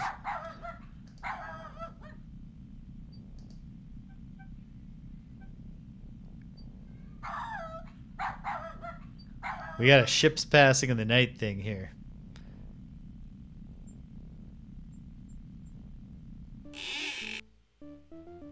No, okay, great. Focuses the mind. I just knew I had vermin under the floor. She's not very hospitable, is she? She turned me into bread? Okay. Anything else to do back here? Besides crawl into a random ground hole, squeeze myself up under a floorboard and be instantly killed.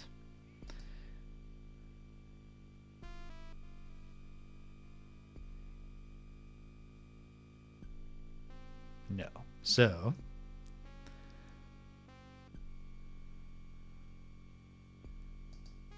Hello. That startled me. Hello. Hello.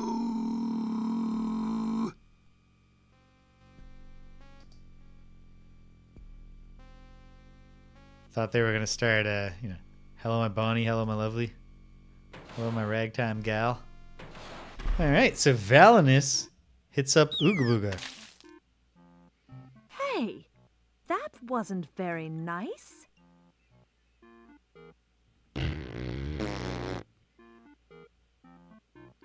Yeah, these bratty little kids have no respect for the stern mom authority of Valanice. If only she'd acted fast enough to catch the possibly magical tomato they threw at her. Alright. Not going to start rereading tombstones just yet. till we have a clear exhume the corpse puzzle active. Doobity doop dee doo.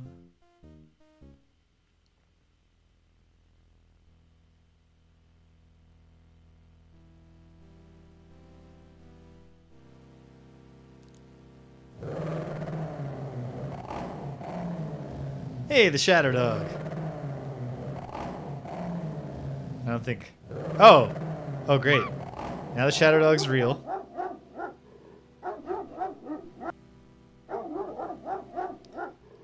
Do I have a chance to react before he pounces on me? Yes.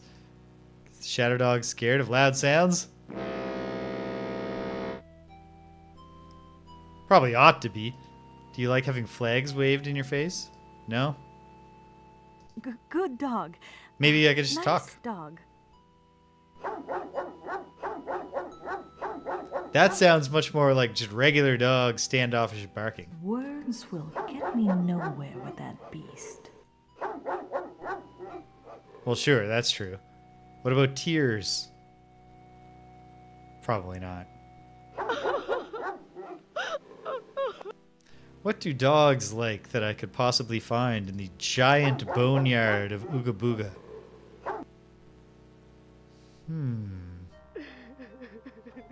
Well, not falling for this part.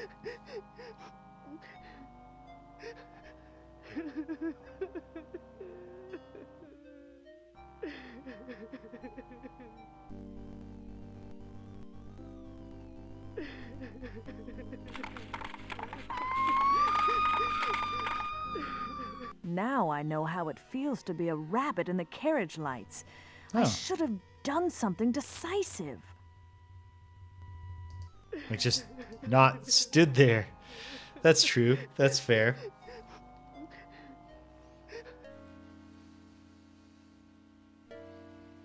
Alright, we have a little cat. My lady, are you Valanice of Daventry? Why, yes. How did you know? Although I'm not sure I ever left Rosella Listen standing right carefully. there. Your daughter has left this land. She is in dire trouble on the bowels of the great volcano. But that's not the worst of it. The volcano will soon erupt, and then all will be lost, including your daughter. What? We cannot just stand by and do nothing. Seek help from the kingdom of Etheria, Valanice. They have the power to break the enchantment. You must. Where is this Etheria? How can I get there? Yeah, this is vital information. Etheria floats in the clouds far above us, lady. Once our lord Count Sepish could have taken you there, but he's unfortunately lost his head. Find a way to help him, and he will certainly help you. Gotta find a severed head, it sounds like. Can we get a bone out of this pile? Or do we just get boogeymaned? Yeah. Okay. Let's not tempt fate just yet.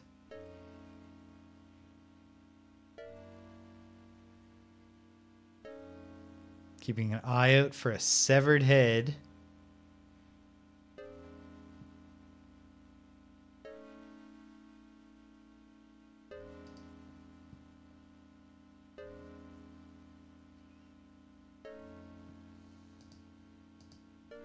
No? Valanice does not believe that there's a connector there. Or does she want to go all the way up here? Is that the issue? Yes. Well. Can Valanice get some assistance from the same friendly old man? Yes? Oh, my! You bear a stunning resemblance to a young lady I met earlier this evening. That must have been my daughter, Rosella. My dear lady, do come in.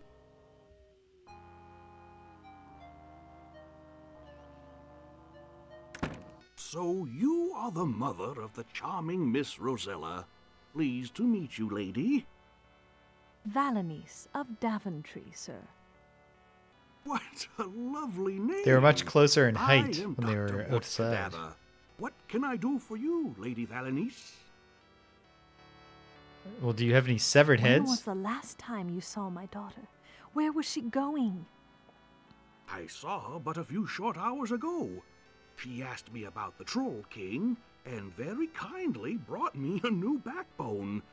I do not know where she was headed. Dr. Cadaver, how was Rosella when you spoke with her? Did she seem well? Oh, abundantly so. She was the liveliest creature I've seen in years. Dr. Cadaver, I hope this isn't rude of me, but is everyone in Ooga Booga, well, dead? As a doornail, for the most part. There, yeah, it's not such a sensitive subject. Forgive me, Lady Valanice, but I have to make a house call. Good evening, Valanice. I will let you know if I hear word of Rosella. Thank you, Doctor. Good night. Something went a little wacky there. But okay. I've been excused.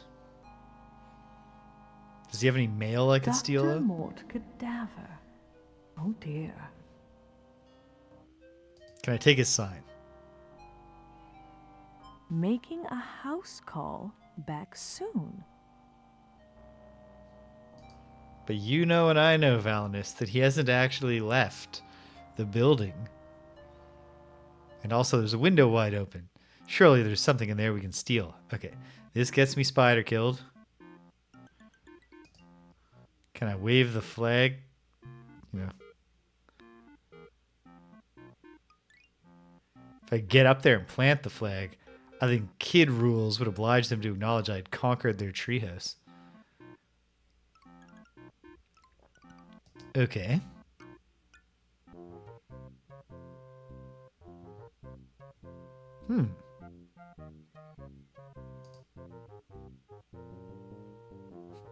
Not very much further than we were before,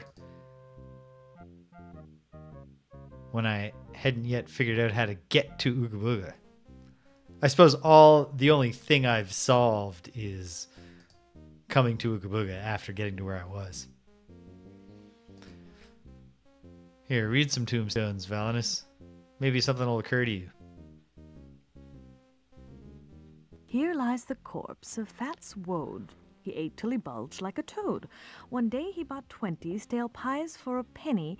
The 20th made him explode. The sorrowful Marjorie Pratt liked to wail on the cliffs with her cat.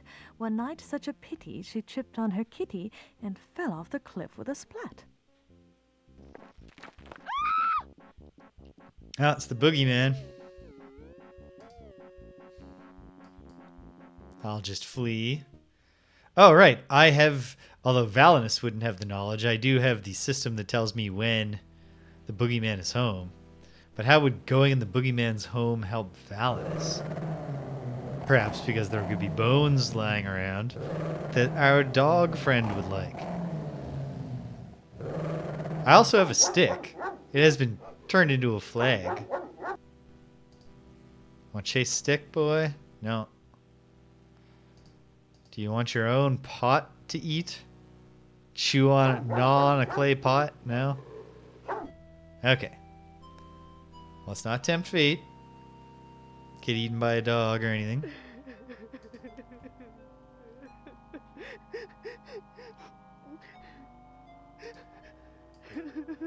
Just test out the getting killed. My lady, are you ill?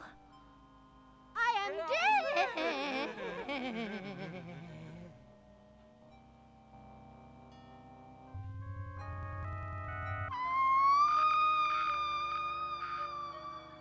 My goodness.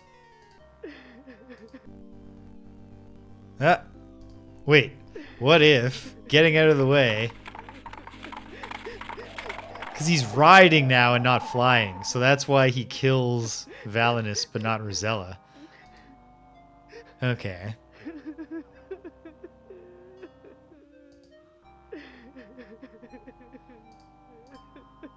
Plant the flag in the ground or something. stand aside when the horse comes, blow the horn to scare it. That would be decisive. Let's hang tight a moment. Does it happen again? Does it only happen once per screen entry? I don't know.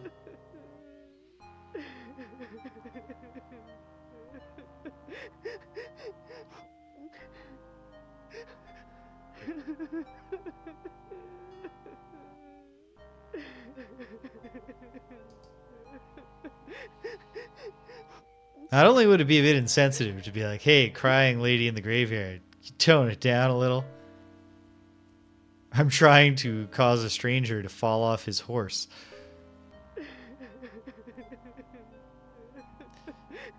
That is definitely what the comb is for. It hadn't occurred to me that maybe this mourning ghost... No, doesn't look like it. But yeah, the comb never performs a combing function. Like you never use it on someone to like really style up their hair. No. No. Okay. Doesn't feel... I mean, put the clay pot down, the horse steps in it. Just what would actually happen in that case is not that the horse would trip in a comical way. The horse would just trample the pot to shards. But doesn't take long for it to come every new time we enter the screen. So it's worth testing here. Dude. Can we do it? Can we do anything? Can we do something? Not with this. Doesn't feel like I've got the item I need. And yet I only have 4 items, so it's not like it takes that long to test them.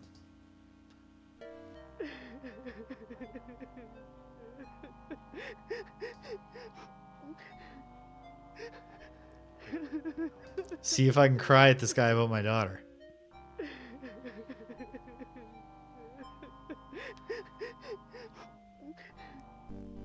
Oh, wait a minute.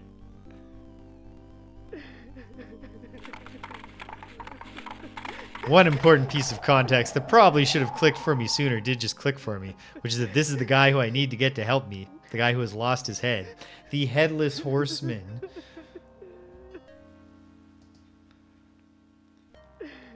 Also, I think it was a hallucination, but I felt like I saw for just a moment the ability to cry about my daughter to the horse guy. Let's find out. And then what's left? The flag. I mean, maybe I can wave the flag. Why? How's he going to see it? He does not have a head. No. Do something decisive, hey? And I guess I could try to have a contextless click on him. Or like an itemless click. Can Valanice, if she's off to the side, stick her leg out and trip the horse? Can I plant this flag anywhere around here? I don't see the flag turning out to be the answer here, but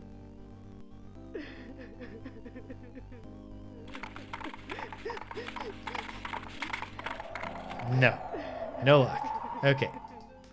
Well, check just the random context click. And then it's back to the drawing board. Maybe I can I think the bones are animated regardless of whether the boogeyman is home, but maybe I'm wrong. Maybe I can grab a bone out of the bone pile for our dog friend.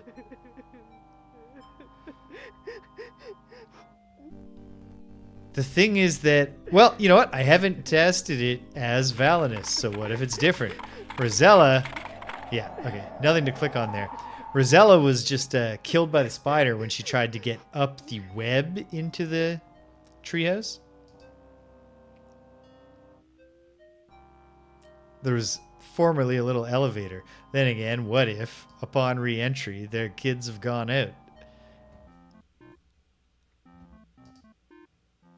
Or wait. Oh, it is there. Okay. Then yes, obviously this is what I'm supposed to do.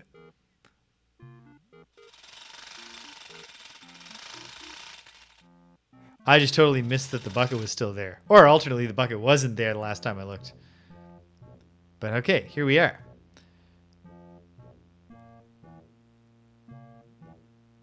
Here's a bone.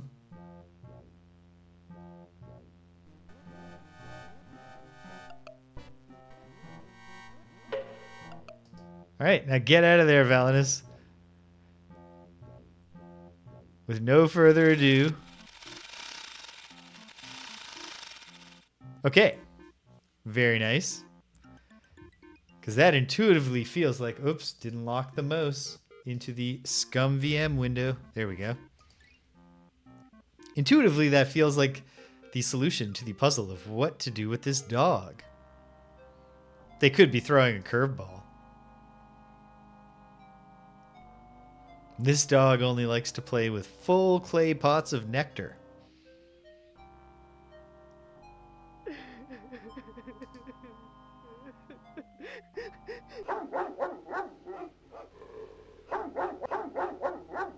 Hey, buddy. Want to be friends and maybe share your big tag with me? Nice dog.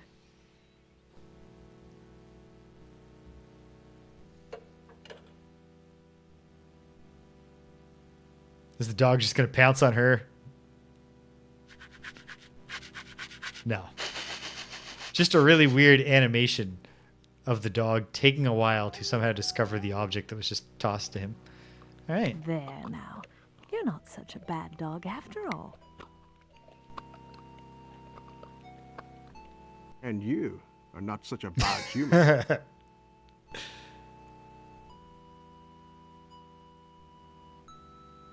You are the first creature to be kind to me since I lost my master and mistress. Thank you. You poor fellow. What happened to your people? My master was beheaded by Militia's foul gargoyle and cursed to ride the skies in search of his head. My mistress died of grief shortly thereafter. And I tried to defend my home when the boogeyman came to burn it. I failed. Well, I mean, you know, we've got some exterior walls left. The fireplace is fine. Your master was Count Seppish? He was. I was proud to fight at his side.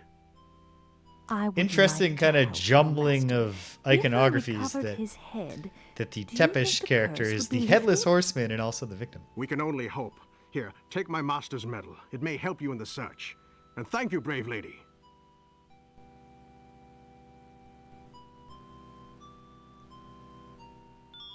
Boom. Free medal.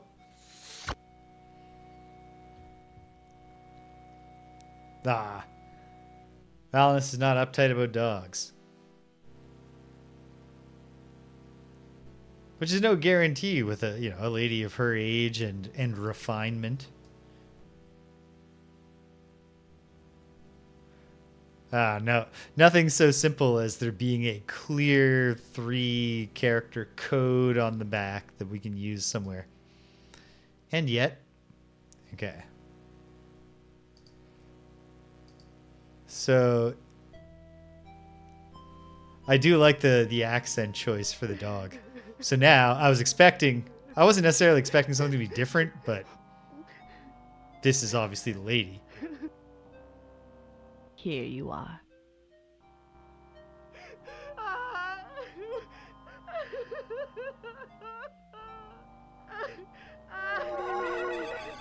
Hey. Into the crypt, right? We're making headway.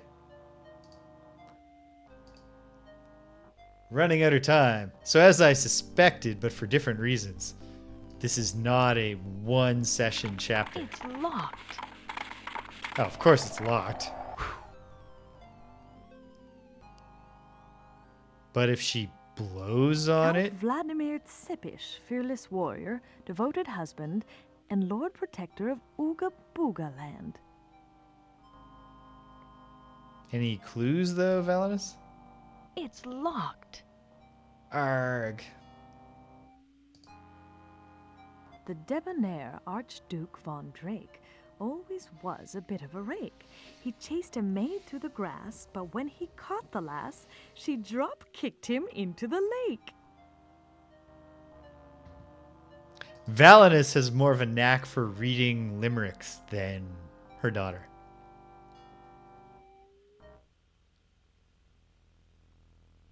Hey, buddy.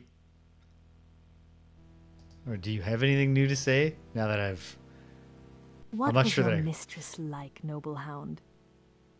She was the loveliest woman in Eldritch, and she loved my master. So the lovely Count she could beyond kill all you things. with just her face. Now her shade is all bitterness and rage. You would do well to avoid her. Or to just give her the medal, the medallion. Send her off weeping. Let her luxuriate in her bitterness.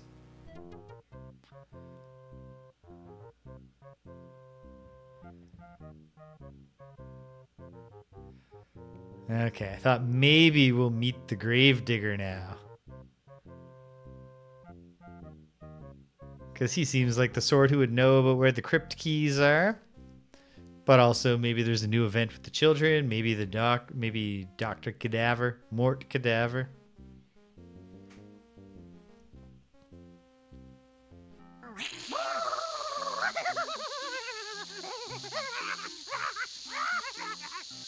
Boy, these kids suck. Can I actually do something with this dynamite?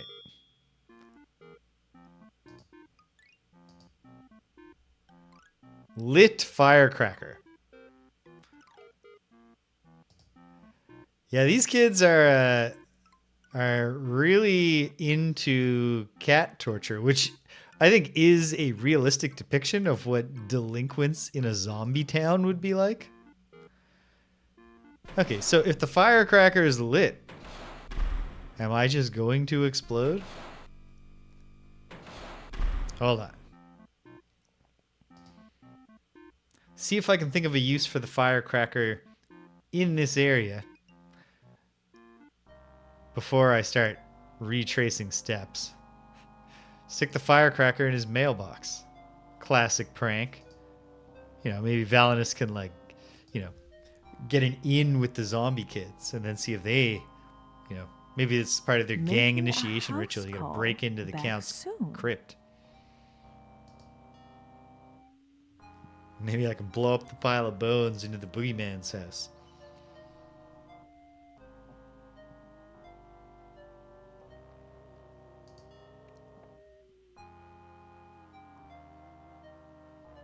Seems far-fetched. Blast the Count. Pardon me. Right off. Okay. The boogeyman's home right now. You know what? Is it so far-fetched, though? If I can scare that horse, get the Count off, maybe he has the key to his own grave. That part sounds kind of far-fetched. Why would you have the key to your own grave?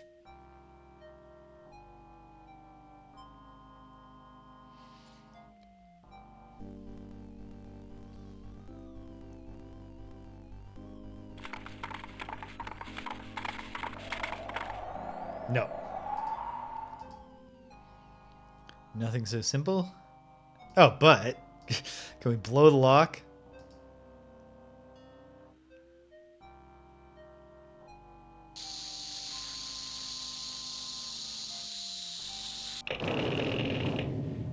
Hey, there's one way to do it.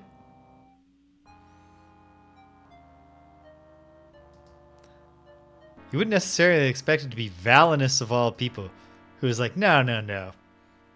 We don't have to figure out how to get the key. Let's just blow the thing up. That sounds more like what the son of the family would come up with. Yeah, he loved his dog.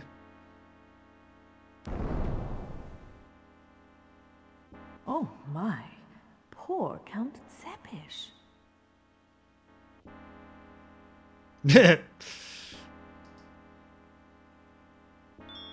But his head is just there?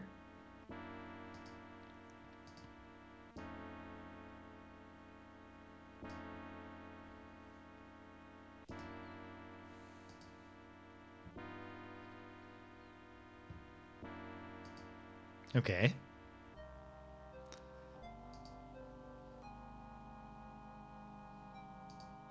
Well, look at us. We've made the halfway point.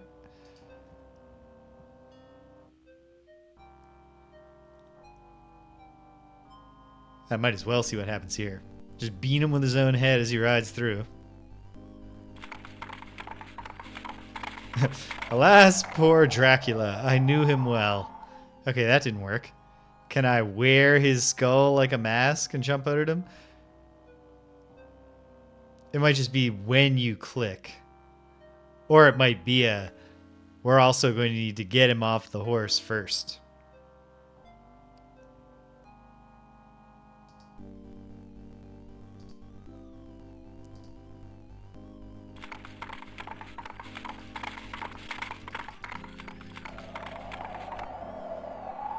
Yeah, there's like that instant where it lights up like you can click it on him. Do I need to put my life at risk? Do I need to stand in the way holding up the skull? So that to make sure he sees me? Although how's he going to see me anyway? Or maybe Valanice is going to reveal heretofore unknown abilities. Like jump up onto the horse.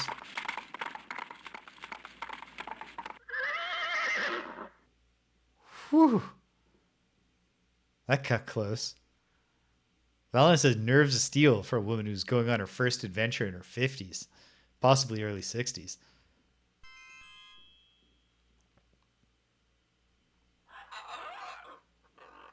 Oh, hey. When he put his skull on, he immediately grew some pallid corpse skin on You it. have lifted the curse that was placed on me, my lady. I am deeply indebted to you. Black Valiant.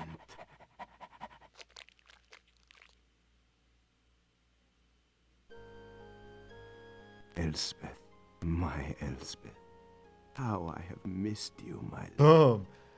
Elsbeth And well by preserved you, in death. My dearest darling. You have done me an immeasurable kindness. Tell me what I can do for you in return. I must find a way to Etheria, Count Seppish. It is imperative. I have heard that you may be able to help me. Consider it done. I will give you the use of my horse. Here, take this fife. With it, you can call him to take you to Etheria. Once there, you cannot summon him, for he will not be able to hear you.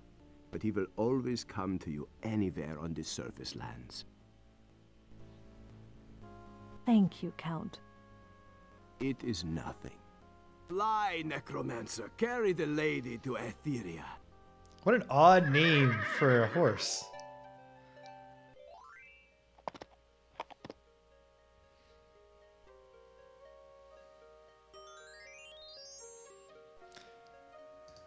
So what's the story with being like, here's the horseman's fife that you can use to summon my horse to take you to Etheria, but he can't take you back, and now I'll put you on my horse and send you there, and there's no fife involved.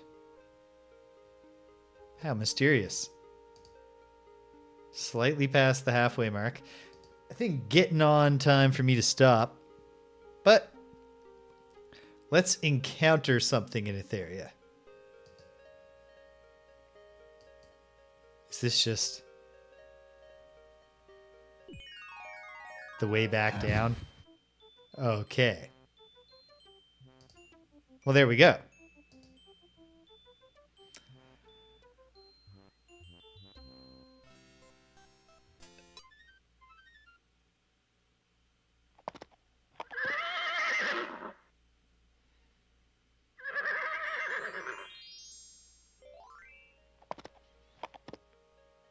All right, Rainbow Slide to head back down to Fullerall. Answers the question of how Valanice can get back to deal with the cornucopia when she's used up her Trick the Werebeast potion. Oh, perhaps every rainbow is a return, like desert return, Fullerall return. Some other third return. Ooga Booga return.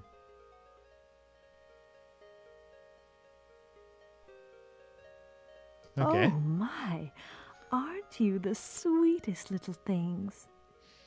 They look like scorpion fairies.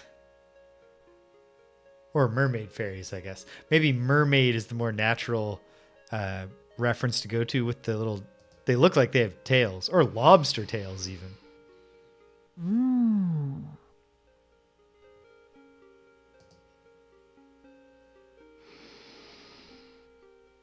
Mmm. Which one of these flowers is the one with the evil scent of death? Mm. Or at least of eternal slumber? This big green one?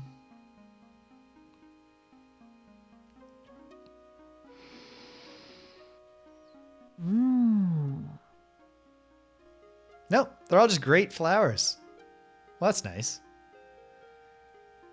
Just a very aromatic area, this Etheria, sorry.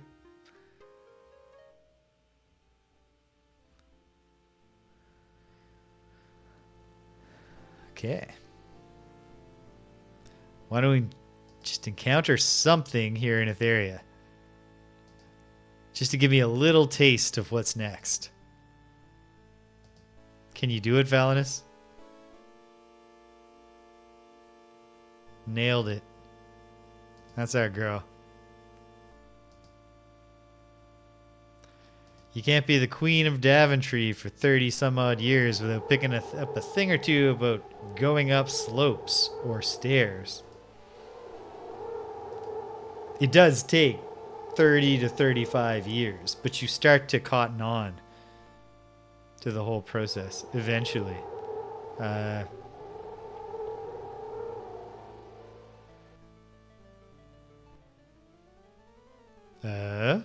Okay. Lots of interesting figures flying by. Oh, here's the cave. Perhaps we can have our first comical death of Etheria to close things off.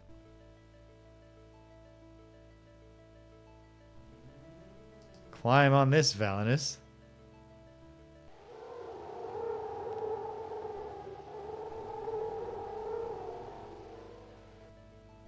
Remember when Rosella at the age of like 17 wouldn't climb a tree in a dress, and she was wearing like a peasant girl dress.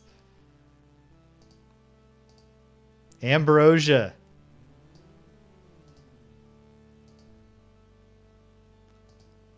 Well, hey.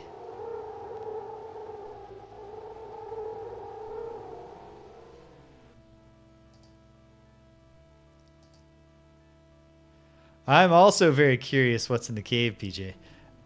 So...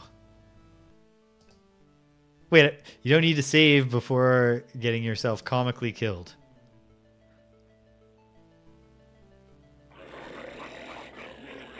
No, get away! What a hideous beast! I could use some advice on how to avoid that thing. Well... Oh, I survived that one. What in heaven's name was that? I've never seen a creature so swift. Valanice, I think we can put this one together. That was a ghost horse. Or a horse ghost.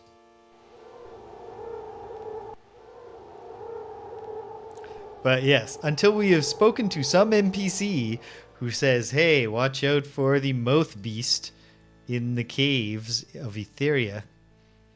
If the Moth Beast comes at you, you need to very quickly distract it with a Okay. Do the fairies slay me for trying to escape Etheria with Ambrosia?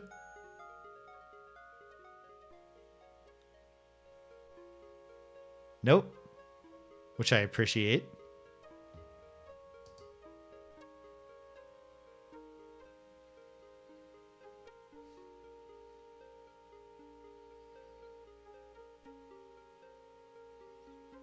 Perhaps they'll be into talking to me once I'm the great hero of the spirits of the forest. Let's try this rainbow.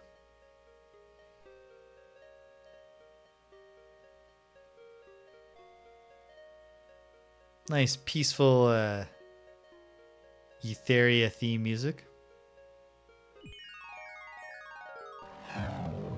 Hey, hey, excellent. That was exactly where I wanted to end up. I guess I could have. It would have been even better if I'd landed on the other side of the bridge.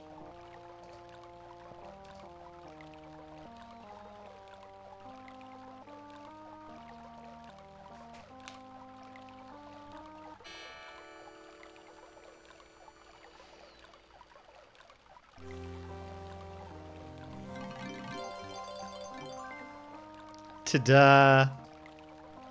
Does Feldspur want to congratulate me before we go and celebrate with Athos? No, no, let him sleep. Let him sleep.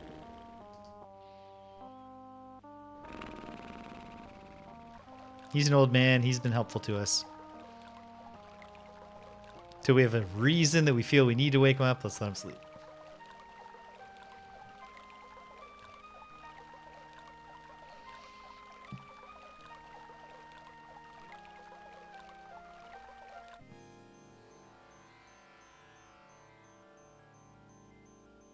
Oh.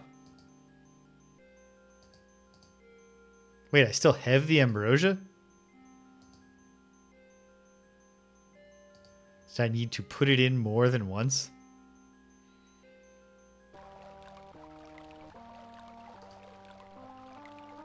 No. So what's going on here? I can click on it, but I can also click on this. Is it just going to be admiring the statue?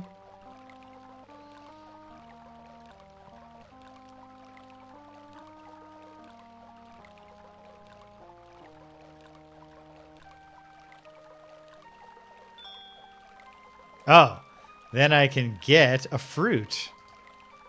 A pomegranate.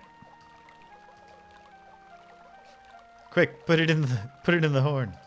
No, but this is not the mythological application of a pomegranate to revive a tree spirit.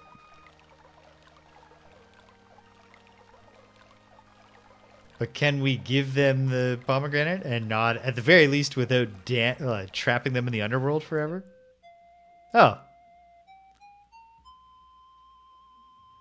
Valanice is feeling very pleased with herself. Hello, Lord Attis. Hello, Valanice. My lady and I wait for the fire from the heavens. Perhaps our fates will be happier in the next world. The hell are you talking about, man? I fixed all the problems here. Have some pomegranate. I have replenished the cornucopia, Lord Attis. See, this strange fruit was part of its bounty. A pomegranate? The pomegranate is the symbol of birth and death, of regeneration. Perhaps it could help my Ceres. But no, I dream.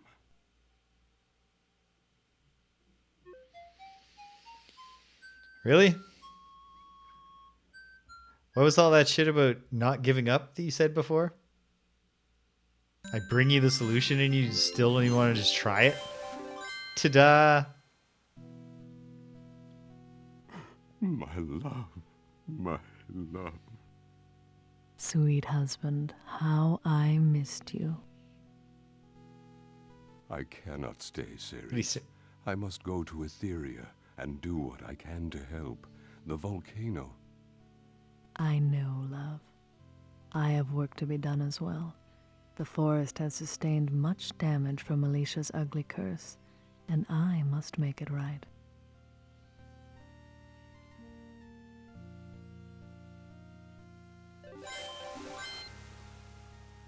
You have my deepest thanks, dear lady.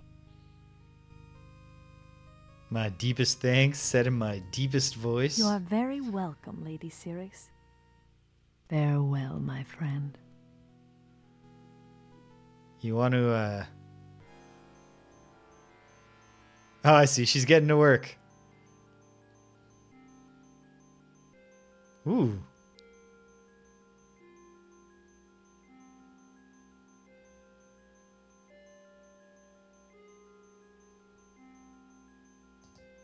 Okay, that's it. There's nothing more to come. Okay. But do I want any of this newly grown stuff? Worth checking. I notice I got to keep the ambrosia, so that could be important at some point. Okay. Can't bother Ceres anymore. She is standing perfectly still, concentrating. Using her god powers to keep her arms pointed straight up in the air without fatigue. Okay. Some real hiccups along the way. More from more to do with save files and emulator stability than the game itself. I guess the biggest hurdle in the game for me was it was the bumbling my way to getting the chicken on there to make a slingshot. And then perhaps even more, the fact that I didn't just go test out whether Athos would help me. And part of that's on Roberta and her co-author here, because Addis's language was very explicit that he would not help me until after the whole problem was solved, and yet he came and helped me. But you know what? That's okay. And then a lot of this came together pretty well. And we still got plenty of Chapter 5 to look forward to. Find out what this nightmare in Etheria is. Perhaps Lord Addis himself can help us get in to the place there. All right. It's coming together. It's coming together. Entirely possible, if indeed Chapter 5 is the densest, most complex chapter. Very possible next week is our last go. We'll see. Danielle will be out of town. So I won't be feeling time pressured by anything other than my stomach. And I suppose the possibility that some of my other friends and loved ones, family members, will want to spend time with me. Nah. I don't think I got to worry about too much about that. Okay, so let's all together watch me make a new bookmark and quit the game, which I've done. Oh, goodness. I blew right through Kitty SUPPER time. I can hear Astrid just now starting to yowl. So I think we're okay. Oh, and Abra's gotten up and she wants me to open the door for her. Yeah, go tell your sister it's almost time, Abra. Okay, so time to wrap up, and maybe in a little bit more of a, whatever, same speed as ever. Check it out tomorrow. Well, we're out of that Labyrinth of Worlds. I beat Ultima Underworld 2 last week. So here's how I'm going to line it up. The next long game, I don't know how long it is, that I want to do on the Sunday stream is Quest for Glory 5 Dragonfire. So why not pair that with, we'll start that at the same time that on Saturday we start Mask of Eternity. We'll do a watch how the gaming trends of the late 90s killed Sierra double header. Although, from what I've heard, I should be expecting a little bit more enjoyment out of Quest for Glory 5 Dragonfire than out of King's Quest Mask of Eternity. But at any rate, in the interim, because I'm still on King's Quest 7, well, long ago, British found, War Spy King, I think might be the name of the maker, but a fellow on Mario Maker 2, Super Mario Maker 2, made a whole game of 1-1 variations.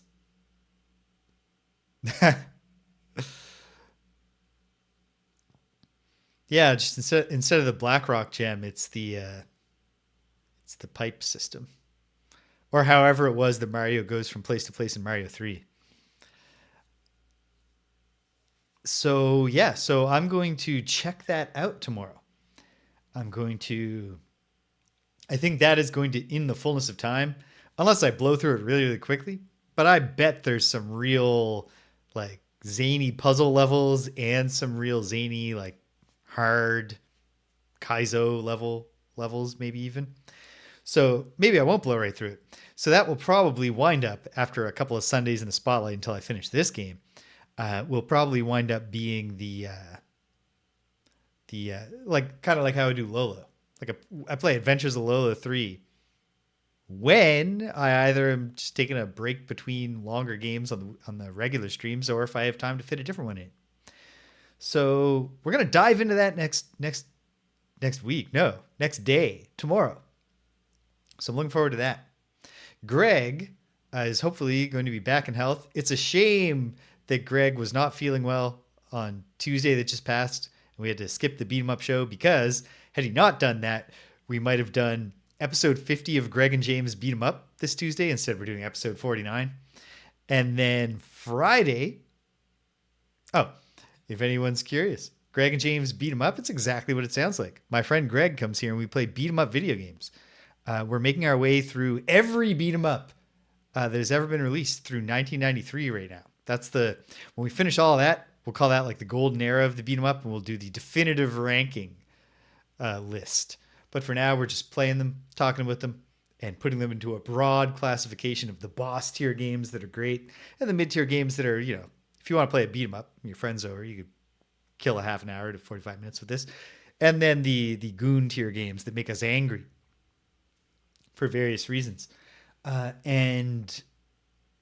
we'll pick up with that. Episode 49, playing a pretty cool variant on, a pretty cool twist on the Beat 'em Up called, there was not a pun intended there, but I wish there had been, called Downtown. And the gimmick with Downtown, which forced us to abandon it the first time we played it because we hadn't accounted for needing to set up quirky controls, is that it's a top-down, like, Beat 'em Up, and the characters rotate 360 degrees, 8 directions anyway, but they don't always face the way they're going. And the way that was accomplished in the arcade was a special joystick that is both an octagonal rotary dial and a joystick. Well, we don't have that on just the arcade sticks that I bought me and Greg for playing arcade games together. So we've worked it out. We're going to play it kind of like Dark Souls, like gamepad, twin stick setup, and then using the shoulder buttons for punching and kicking. I'm not sure what else that game will have to share with us that is interesting beyond its perspective, but who knows? We'll find out together. And then we're also going to be checking out a couple of other games that aren't, the names of which aren't occurring. One of them is a Konami game called SPY, Special Project Y, which I'm guessing is some kind of spy-themed game. And then I think we had a real generic-sounding one called Tough Turf coming, which I'm going to guess is about some tough dudes in some mean streets punching some thugs. But I guess we'll find out together. And then come Friday, if all goes according to plan, and it never does, but maybe it just will this time, episode 50 of Friday Night Frosthaven, and Michaela's debut as our Vermling Trapper. So that's exciting. And then before you know it, it's going to be Saturday. And we will be in Etheria with the help of Lord Addis.